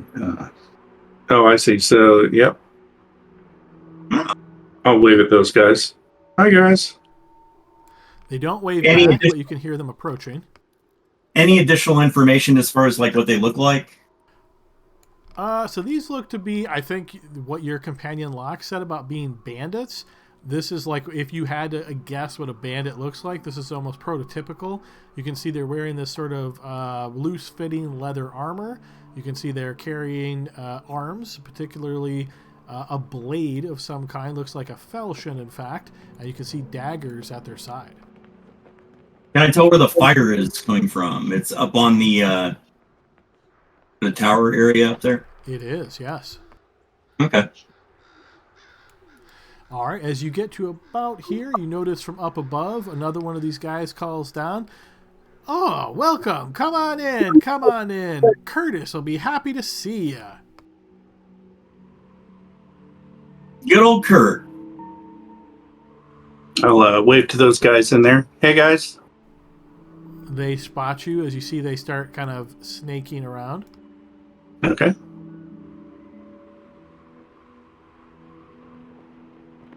What time of day is it now? It is mid-morning. You can think like maybe 11 a.m.-ish. Hope everybody's in the mood for duck. All right, and as you get to about there, Elroy, you notice this man walking down the steps very intentionally so as he turns and looks towards you. Let me guess. Adventurers. That's Well, us. life is one great adventure, is it not? Don't even get started on that stupid poetry. If you're here for the Scarlet Citadel, you gotta pay the tax. The tax. There seems to be a bunch of taxmen in this area. What can So, I are say? you Good part of- services come with taxes. Are you the Curtis that we're waiting for? And you see he spits on the ground, showing you these nasty, gnarled teeth. That's me. Ah. And this I hope you didn't eat that bear. Do I look stupid? Well, You see, Don't as answer. you say that, he grasps onto this broadsword that's currently sheathed at his side, and he draws it out slow and dramatically. And you notice as the light kind of twinkles towards it, it has this pretty impressive sort of shine from it as he motions it in the space in front of him, and it's almost as though little stardust seems to trail the blade either way that he moves it. And he points it towards you. "No, I'm not stupid. So, are you here to deal?" well, what's the tax? "Oh, well, of course, we protect your backsides as you go on in. Make sure no one sneaks up behind you and buggers you." So, tax, let's call it 10 gold a head. That seems reasonable. Well, I mean, will you take smaller denominations? Oh, I'll be happy to change you up. You know, that's quite that. You see, that's how taxmen really ought to be. What kind of numbers have I put eyes on so far? Close to a dozen. Okay. And what kind of armor? They're in like studded mostly, or Leather. Most of these guys that you're noticing, yeah, they seem to be wearing just like leather armor. This Curtis guy that's looking towards you, he is wearing more of a metal armor. Looking at it, looks more like a scale, perhaps. well, what say you, companions? What's that? 40?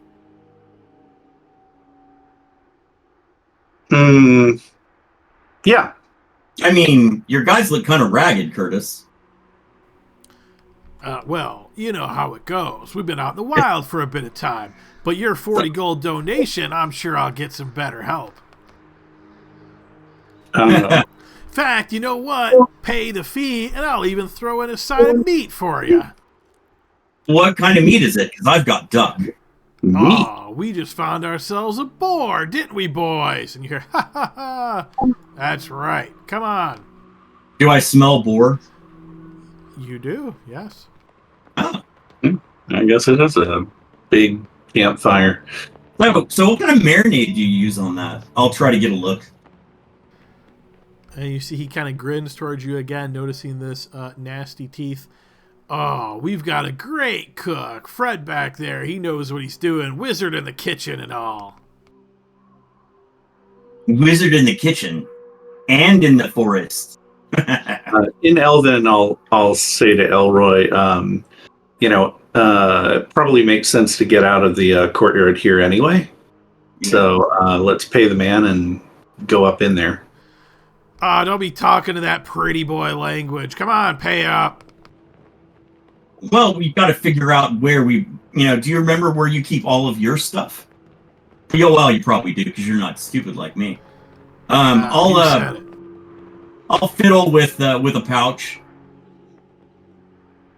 And let me actually look at my character sheet.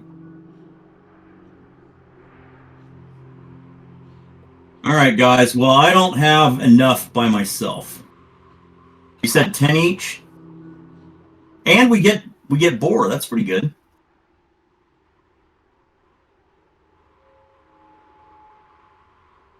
I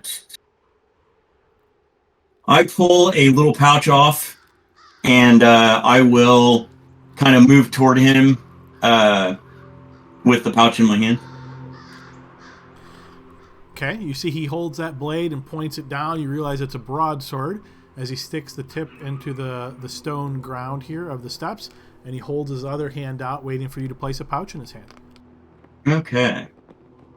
I'm trying to find out where my coins are. Hang on. Oh, it's below the equipment. Okay. I hand him a pouch with some coins in it. All right, and you notice as you do, he spits again on the ground, steps up a couple of paces, and points to you and says, "Don't move while I count this." And he ticks through it really quickly as he's looking in this pouch and keeping his eyes peeled on you. All right, let him by, boys. I assume you actually put the 40 gold in there, right? No, I don't have enough. How much did you put in there? It's got 7 gold. Oh, 7 okay. gold. Well, that'd be obviously noticeable really quickly. So as he's counting that out, he comes back and looks and says, "You're right. You are dumb. You don't know how to count. There's only 7 in here." Right. They're going to cover me. Do we have any gold? You didn't give us any. You're saying that to him? I'm going to say in Elvish. Elven to Elroy. I don't remember getting any gold. For dude, you cannot blame me for that.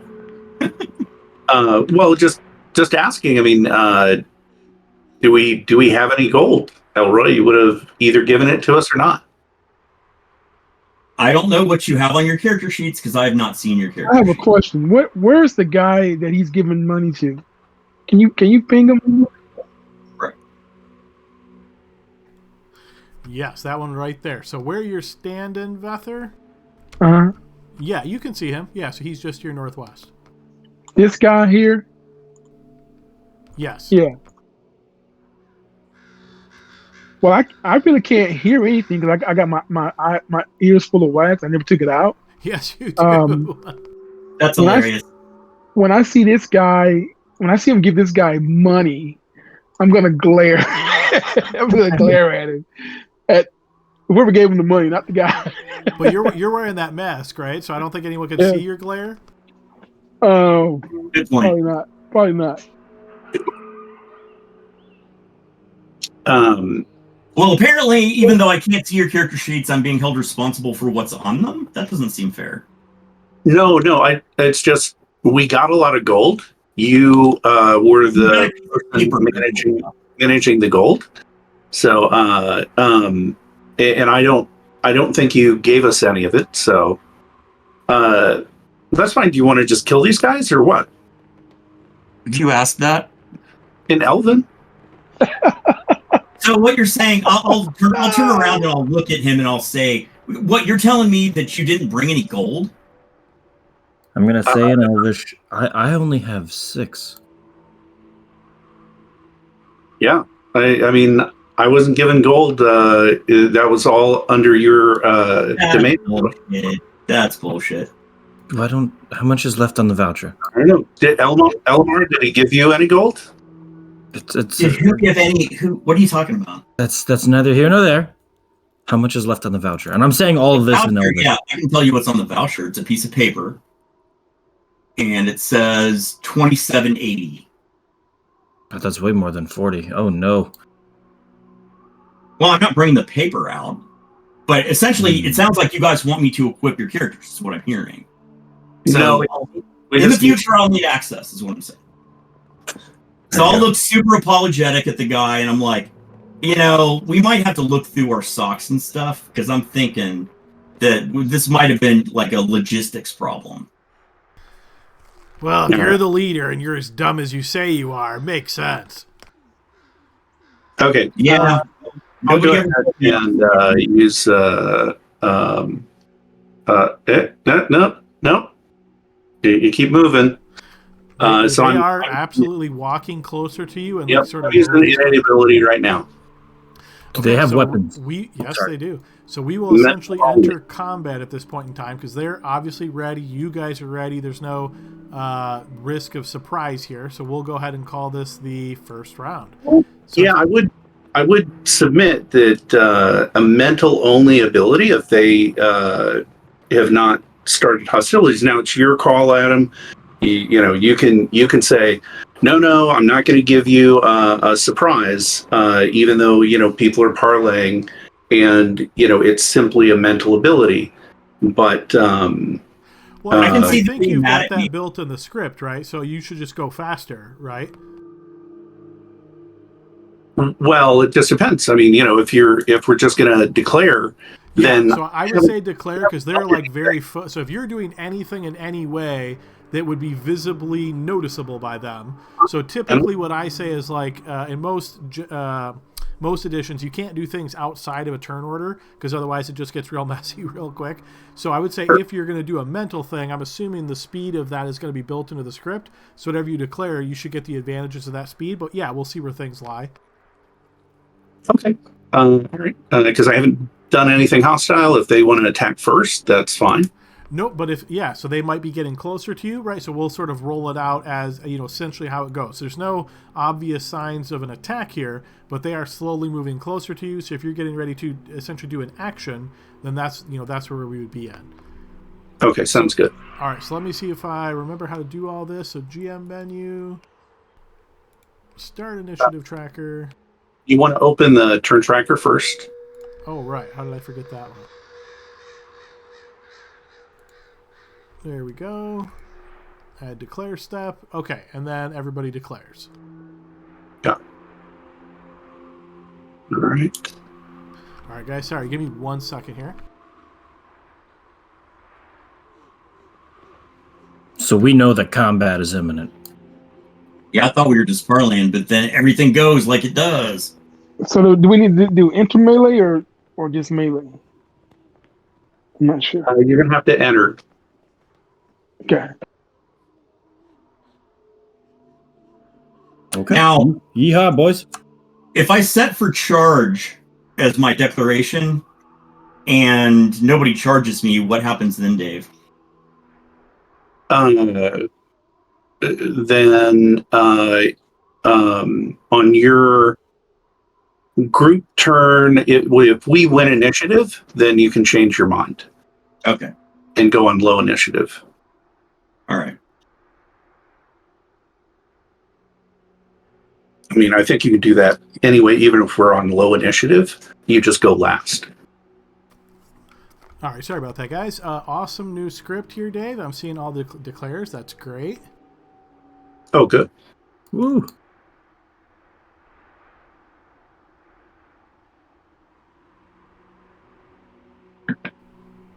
Okay, so that works perfectly. It even repeats after the enemies. I love it. Okay, so that is what we've got here. So then we would roll initiative. Am I rolling? Yeah. I'm waiting for.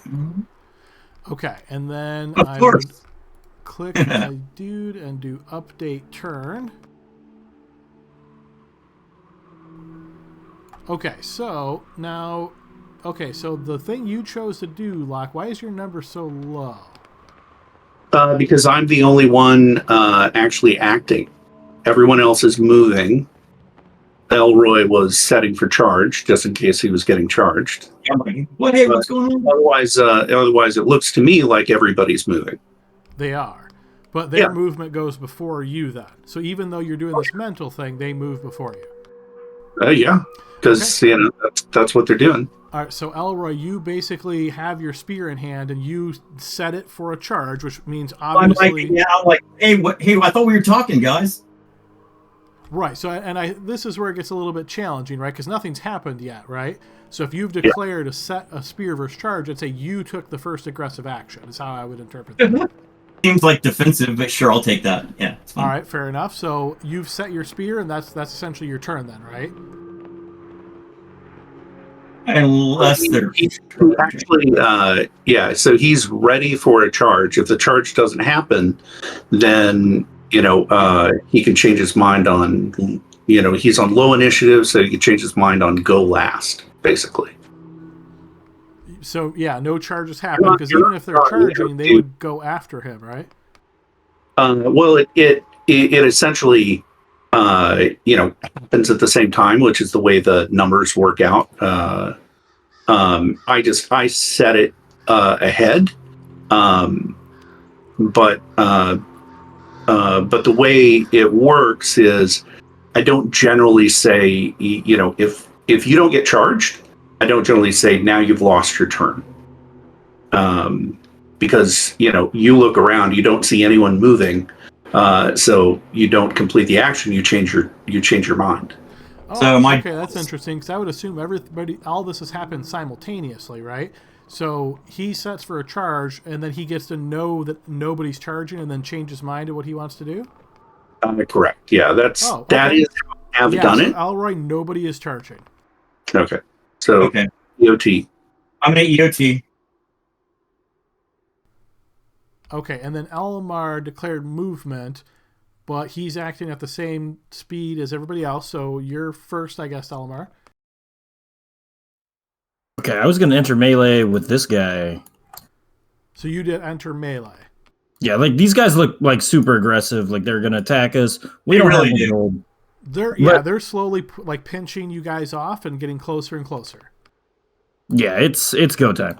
Okay, so you're basically brandishing your weapon and moving forward into like an attack. Yeah. Okay, so feel free to move your token then. So I get 3 squares per segment. Just get next to the guy and you're good. Okay. So I think I'm going to move here. Okay. EOT. Okay, so then he would essentially also enter melee with you. And Correct. Then on these guys' turns, they're going to kind of bundle up. Now my thing is one segment, so I think I would go before them.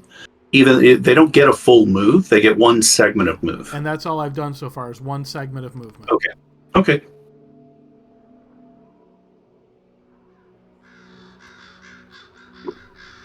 Okay, so that's one segment of movement for the enemies.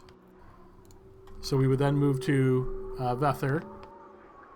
Yeah, my tab just crashed. I'm going to restore it, but I want to enter melee and specifically with the guy that he gave that bag to. Okay, so I'm going to put you up here. Then you're in the melee blob up there.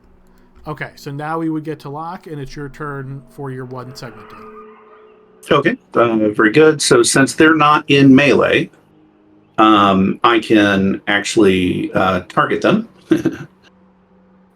So I'm going to go click my guy, click cast spell, and I'm going to do this guy here, this guy here.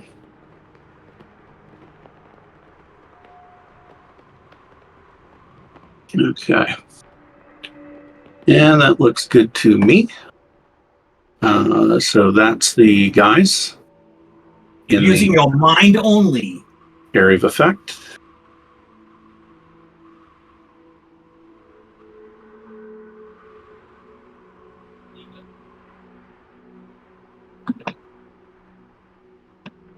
All right. Should I be expecting to see like an icon on those that are affected? Well, they're all, all in that area there. Are because you can see it looks like they're less than 1 hit die, so I affect 8. Okay. All right. So let's see. Let me see if I got a sleep icon. Yeah. So and you can select them all and then do status marker add. So if I got this right, though, you affected these 1, 2, 3, 4, 5, not the 6th one, because he wasn't in the area of the 5. Okay. Yeah.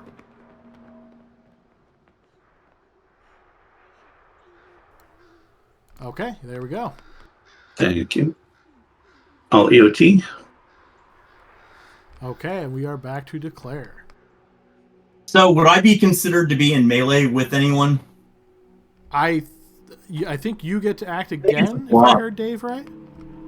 You got to change your mind and act on low initiative, so it was whatever you wanted to do. Is that right? Yeah, and so you'd just be in melee with that guy next to you, I think. Unless you want to be in melee with the whole blob. I think that's the way I do it. Is if you want that whole blob to be one melee blob, then that's it. I'll let you decide, Elroy. If you want to be all in the big blob, that's fine. Otherwise, we'll say you and the one guy are partitioned off. Yeah. I can be in the blob with everybody else. Okay, so big blob at the top and little blob on the bottom. Yeah, and so now I know this guy is there. I assume he enters melee with me this round. This guy too. I'm assuming everybody that moved, then you got yours. They'd get to take the rest of their segments of movement. So yes, they would. Everybody's in melee at this point. Okay, I'm got my back against the wall there. Is so in this melee blob that's up here, can I assume that their leader dude Curtis is within 10 feet of me? If they're all, if you're all, okay. Yeah. There's a yellow. I'm going to declare like y'all are, but there's a yellow glow around me for some reason. Oh, that's the setting of the spirit gun. Yeah. So none of us can see it. Okay. I took it off, Elroy. Thank you. Okay. So based on the script, let's see. I've got Elamar declared and Vether declared. I assume I'm in melee with this one guy. Yes. Okay. All right.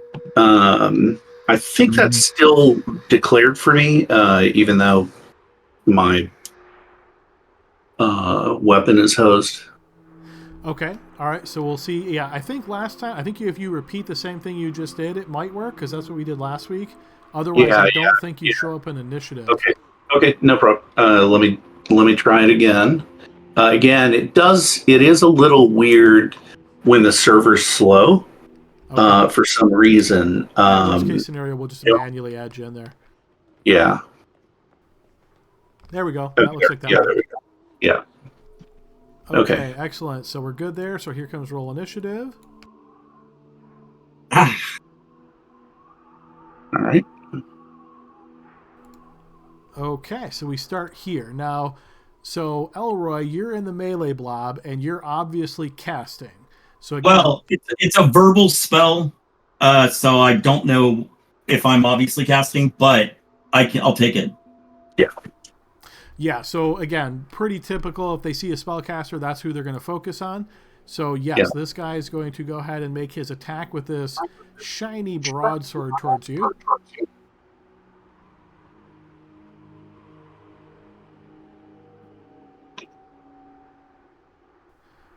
All right, that broadsword does indeed connect against you, Elroy, and I think that means you auto lose the spell. Okay, so then I need to do the remove thing again. Correct. Okay, so got that. All right, that's his turn, and then it's the enemy's turn. So let's see, we've got 1, 2, 3, 4, and then the one that's down by lock. So what I'm going to do here is, let's see, 1, 2, 3. I'm just going to go left to right, top to bottom. Okay, and you can use that token fade anytime you want. Oh, remind me what that one was? Oh yeah, never mind. I didn't put the thing on there, but you can select a number of tokens, and then you can type exclamation token dash fate, I think is the thing, and it'll kick somebody out of the thing. But do it however you want. I'll look it up for you. Okay, I'll test that one next time just to keep us Yeah. moving. Okay, so let's see. We've got 2 attacks against Elroy and 2 attacks against Vether. So let's do those. So bang, token fate. Yeah, token dash fate.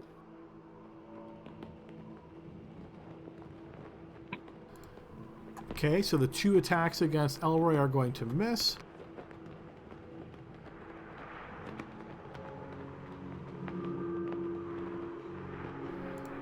And the 2 attacks against Vether will miss. I'm just going to move this guy here so it's obvious where he's at in the melee here. And of course, this 1 attack is against Locke. And that'll miss as well. Okay, we move to Elroy's turn. Well, I think because my spell's ruined that I do nothing yet again this round. Correct. Okay. All right, then just go ahead and give an EOT there. We move to Locke. Okay, I'm going to attempt to swipe this guy's head off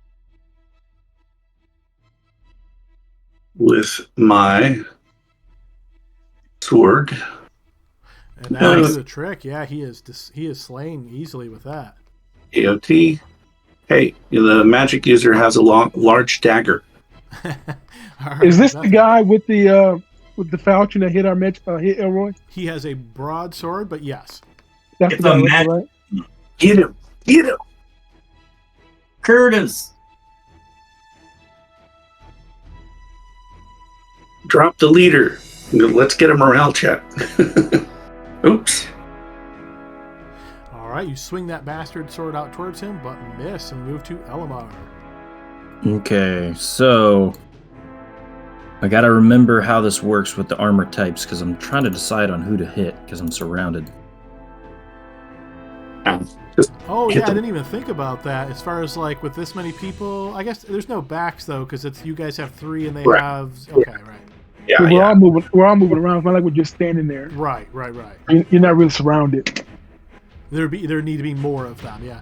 Nice. Okay, mighty 2-handed sword. Yeah, it goes right through Curtis, hitting him right in the chest, and yeah, blood spurts out as he collapses. Hit him on the sword. Oh, man, I wanted to cut his head off. Oh no! Oh, you have to declare that first. Come on. Well, yeah, I just slice him. He is certainly fatally wounded as he drops to the ground. I'm gonna sneer at one of his lackeys. Okay. Can I yell out something? Sure. In Elven, I'll say whirlwind attack, Vether. Yeah, whirlwind. And remind me here, I'm looking through the menu. Oh, there it is. Some morale happens at the end of the round. Correct. And do I have to select all the tokens and then hit morale? Ooh, no, I don't remember. I'm sorry. No, that's okay. We'll give it one shot here. Yeah.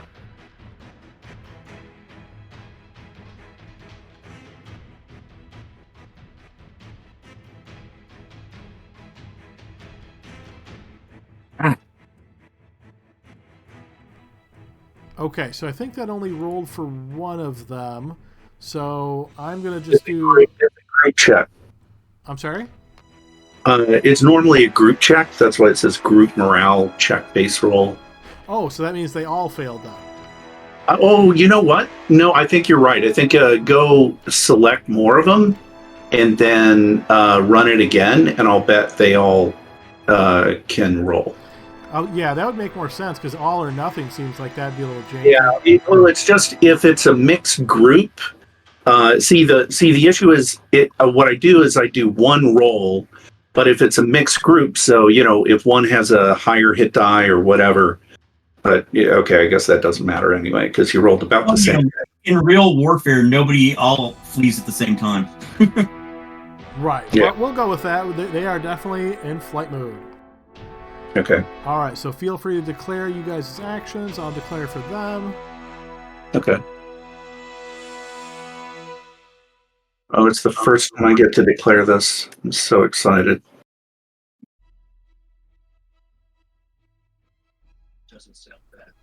Okay, looks like I've got everybody, so now we're rolling initiative. Jeez. Fucking A. Adam, you're just dangerous on initiative rolls. Today, I don't know what's going on. Okay, so this guy's turning and fleeing. So now let me ask this question. So I know there's free attacks, but do you have to say, like, for example, does Elamar say, hey, are you taking your attack on this guy? If he says yes, then Vether would say no, Elroy would say no, and then if Elamar misses, he's getting away.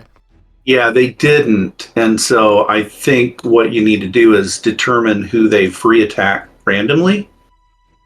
I can tell you who I was going to pick, but yeah, that's probably faster. Yeah. So basically, I just pick, essentially, is what you're saying. Yeah, essentially, yeah. You just pick because they're all going to get free attacks on the guys fleeing. But everybody only gets one, right? Correct, because they all flee at the same time. Okay, so Elamar, why don't you go first then? This guy's fleeing, so go ahead and take your free attack on him.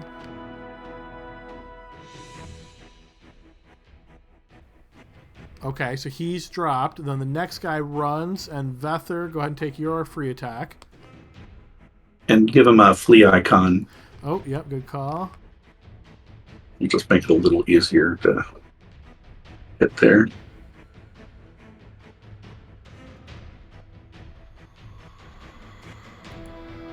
Okay, so that's on there. Would that have made a difference? Is it 6? No, that would not have No, I been. rolled a 3. There's no way the 3 should hit unless he's like 18th level. Okay, something. so this guy's bolting, and I don't know if we even need to bother with the segments, because... No. Okay, so I'm assuming he's getting reasonably far away. If it becomes important, I'll double check. Okay, let me get the flee on these other two guys real quick. And you only flee half your speed? No, you can flee your full speed if you flee. And they did turn and flee. Yeah, they did turn and flee, yeah. So. I'm going to stab someone in the back. I already cut someone in half. Yeah, you did. He's like, what more do you want me to do? Okay, Elroy, go ahead and do yours on either of the two guys that are fleeing. The guy at the top of the stairs, or the bottom of the stairs, is one I'm going for. Sure, yeah, go ahead. Can you put that icon on him, please? Actually, yeah, I did, but you probably can't see it. He's in the wall. Just move him closer to you.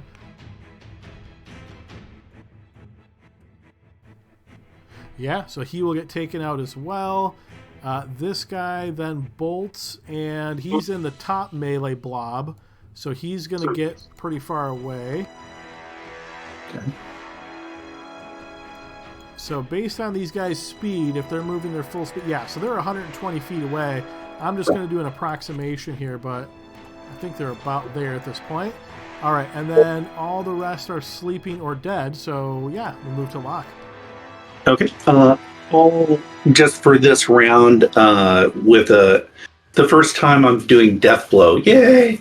So I'll kill 2 of these guys, since my max damage is pretty high. 12, I think, for each of them. Is that script based, or do I just X 2 of them off? Just X 2 of them. I mean, I can play it doing the attacks, but it'll just take time. I'll EOT. All right, and then Vether. So Vether took an attack but missed, so essentially he doesn't... Oh, no, that was a free attack, so he's still getting what he wants to do. Yeah, he's got... he did say melee, so, here, I think... I'm going to slit this guy's throat. Yeah, unless there's... So I think, let me just run this by you guys. So since they're all sleeping, the other 2 guys are running, is anybody going to try to dash after the running guys? I am, yeah. Yeah, I think I might. So Vether, we'll skip your turn for now. We'll assume you're in the process of killing these guys, but the exact timing will be... 20. Do you want... I mean, are you just going to look for their tracks or something? But got a short bow, dude. They can't... If the trees aren't that dense, I've got a chance to hit them at least. So Elroy, go ahead and do your thing then. So you can't shoot this round though, so you would have to move. But I could move, yeah. Yeah. So, but you... what was your declaration? I declared melee, I think. So you can't melee, so that means you would move on low initiative, and you would just switch it to a move at that point, right? Yeah, and he'd be going last because he had to switch his thing, so he's probably only going to get a few segments of movement. Well, then I'll kill a guy who's on the ground. Okay, and then Elamar, same thing would apply to you. You don't have a ranged weapon in hand, so I don't think you're going to be able to catch the guys. Are you going to try to like wildly run out there, or you want to just join the killing guys that are sleeping party? Yep, kill the guys that are sleeping. Okay, so that'll make it easy enough then. So I'm just going to end this out of combat then, guys. And essentially, you guys have killed everybody here on the ground, and the other two guys have managed to survive for another day. Wait, let's question one of them. I mean, we can still catch the ones that are running. No. I mean, honestly, it brings up all sorts of screwy alignment issues when you try to question guys anyway. So yeah, I'm gonna rest in shame because I didn't give you guys gold, I guess. You mean we got two rangers and you can't track down two rogues? Yeah, it's just do we want to spend the time, you know? Yeah. Well, they tried to rob me and kill me. That's a hanging offense. So yeah, I would like them dead. Does anybody know how to use a broadsword? Darn it! I'm not proficient, but I'll try. Well, again, I'm kind of thinking, maybe it's an Elamar thing, if he's going to face the, well, yeah. So I see. I think why don't you give it a try and see what it is? Use it in combat if we get into combat. But if we face the shadow, maybe let Elamar use it based on. We're not facing the shadow. At least I'm not facing the shadow. Well, right, yeah. So, sorry, we will let you. Make myself clear on that, but yeah, we'll let you guard the rear. Heck out of that you go without me. Yeah, you're very clear. We'll let you guard the rear if we have to go face the shadow. So I guess while they're looting, I'll rest 10 minutes and get a hit point back. Okay, yeah, you can certainly do that. That time passes by. Other than the fact that you're smelling this succulent hog coming from the west during this whole time that you're resting, but yeah, nothing else happens. Actually, I'll go up there to rest. Wait, nope. Let's go together. Oh, Locke's trying to catch me on a trap or something, but yeah, you could do that. I thought I saw some guys go up there. Let's look at these bodies if we're going up there. I want to look bodies. I don't want to go mess with Boar. So, Bethard, are you looking for coinage only, or are you wanting to strip them of all their gear? I want to strip them naked and hang them as a warning to anybody else to decide they want to be bandits. You can definitely do that, but it's going to take you quite a bit of time, some rope and all that. If you're willing to spend the time, you can certainly do that. Okay, maybe the hanging is a bit much, but yeah, I want to strip the bodies. Since I'm not resting, can I go up the stairs? Yeah, let's just go pouches. No. Let's go Elamar first, then you, then me. I'll take the broadsword if no one else has. Yeah, please do. Would the broadsword count for two-handed weapon or two-handed swords proficiency? No, they're different weapons. No. Okay. Yeah, they're different. Yeah. So let's just be ready to get jumped here. Elroy, do you want to do a cure spell on yourself, or? I'm good. Okay. And I'm swinging my sword around every corner. Okay. You look kind of foolish doing that, but yeah, you can do it.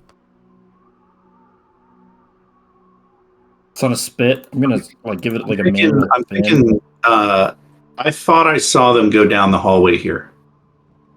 You mean to the south? Yep. All right.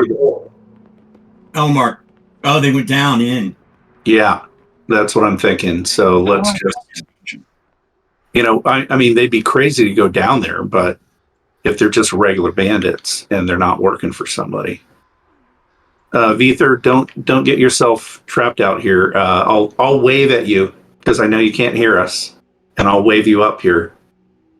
Do you? We did take all the bodies looted? Yes, yep. You have found 79 silver pieces and 125 gold on Curtis there, Bether.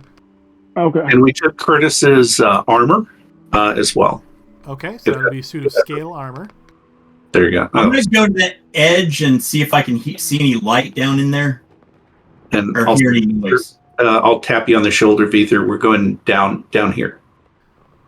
And you definitely start to smell the smell of flesh burnt as that spit is no longer being rotated. So yeah, it's quickly getting crunchy. But you don't notice any light down the hole here, Elroy, as you stand nearby and look down. Okay, I don't see any light. Someone should turn that bore. All right. I'll go up, and I'm actually going to just pull the bore off the flame. Sure, yeah, you can do that. Okay. Can you see the bandits out there from there, or do we need to go up on the platform? Yeah, I think you'd have to go up on the platform. Yeah, so visually you may be able to see this at the moment, but the intent is there's a ladder here that you have to climb to get to the platform, and then you can see out this way. I'm a little. I may be able to move fast, but I'm still heavy. So I'm thinking I don't want to test the platform or the ladder. Am I coming that way? Yeah. Why don't you? Nobody should be by themselves. So. Yeah. I guess I will investigate the platform before going up on it. Meaning you want to search it? I'll scan it. Scan it, all right. I'm just making sure that it's not like, Right. It looks surprisingly sturdy. The platform itself looks like it was hastily put together, but by a trained hand. Okay, I'll climb it. Feel free to do so. Yeah, it seems quite sturdy. The ladder goes right up to the platform. You're able to ascend it. Maybe Curtis's secondary skill was a carpenter. Do I see anything? Other than what you can see on the map, no. Okay. All right. Well, at least we got the bandit fight that I was looking for. Yeah. Yeah. So I guess I'll go down and say a prayer over the poor idiot bodies. You mean the boar? No, the thinking beings that died. So you guys watch as Vether makes his way down the stairs, grabs onto one of these bodies and drags it up the stairs, and grabs you on there, Elroy, instead, and chucks it into the flames, and repeats this process as he's dragging other bodies back that way and throwing them onto the burning fire. Well, I could have just left the hog on there if you wanted me to. Well, the hog we can eat still, not wasted. I don't want to eat the hog. I just don't want these things to be raised as zombies or skeletons. Yeah, that's a good idea. Were they totally stripped before being thrown in the fire? Yes. That was my understanding. Specifically said he stripped them naked and almost got nooses out, but yeah, they're just naked in the fire. Hey, Elroy, did you check those guys for like red lesions or something? Did I? No. When would I have had the chance? They definitely have them now as flames lick up and down their corpses. Look, they're covered in red lesions now. I guess that's fine if they're burned. Okay. Wow. The odor changes more to one of long pig at this point, but yes, otherwise similar. Yeah. All right, Elroy, you want to join us in the room with the hole? We're not taking the hog with us. I just don't trust him to have picked the hog in any sort of good way. Did you see that guy? Yeah. That guy? Well, I didn't. I mean, I was kind of wondering if he had any tattoos or anything like that. Or I was going to offer him a toothbrush, but then he got all rude. I love how visually, though, you guys actually instigated the battles.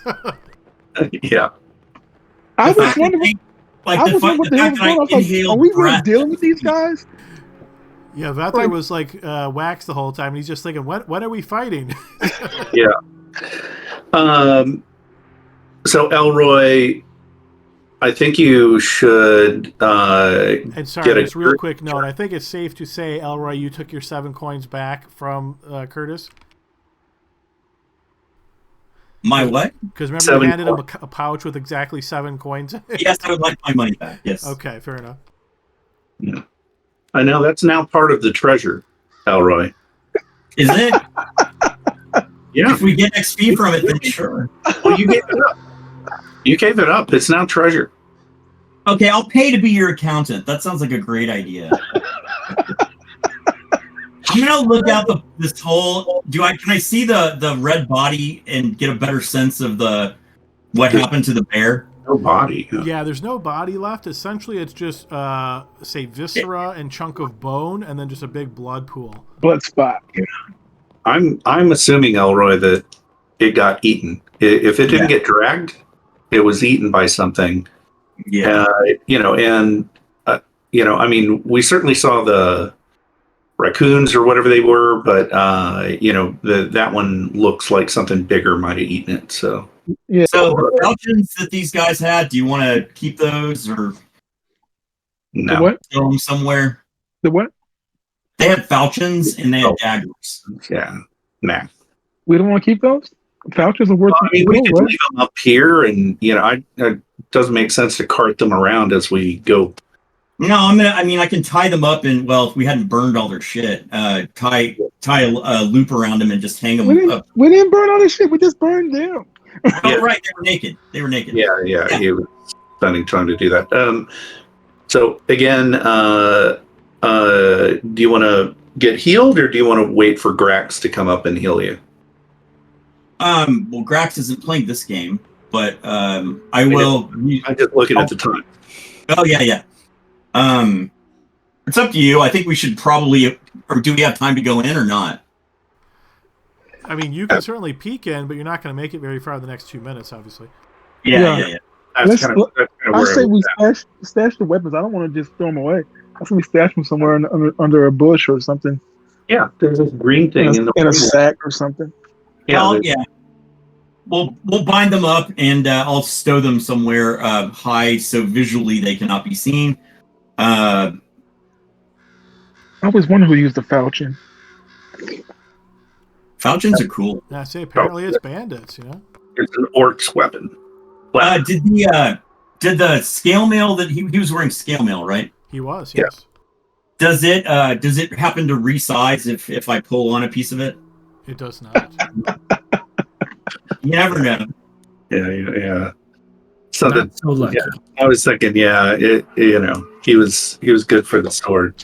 So as we are at the end of our time, guys, we'll go ahead and hang it up here. One quick game note I'll point out, though.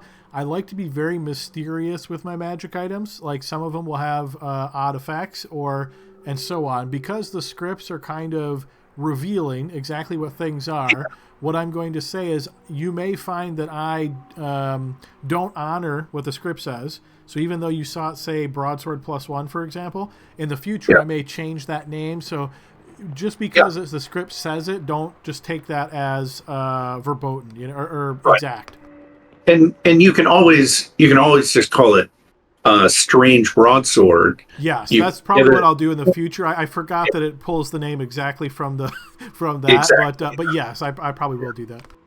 Yeah, it'll still show up with sort of a magic adjustment, but you won't know whether that's an adjustment just for this one creature type or whether it's for all creature types.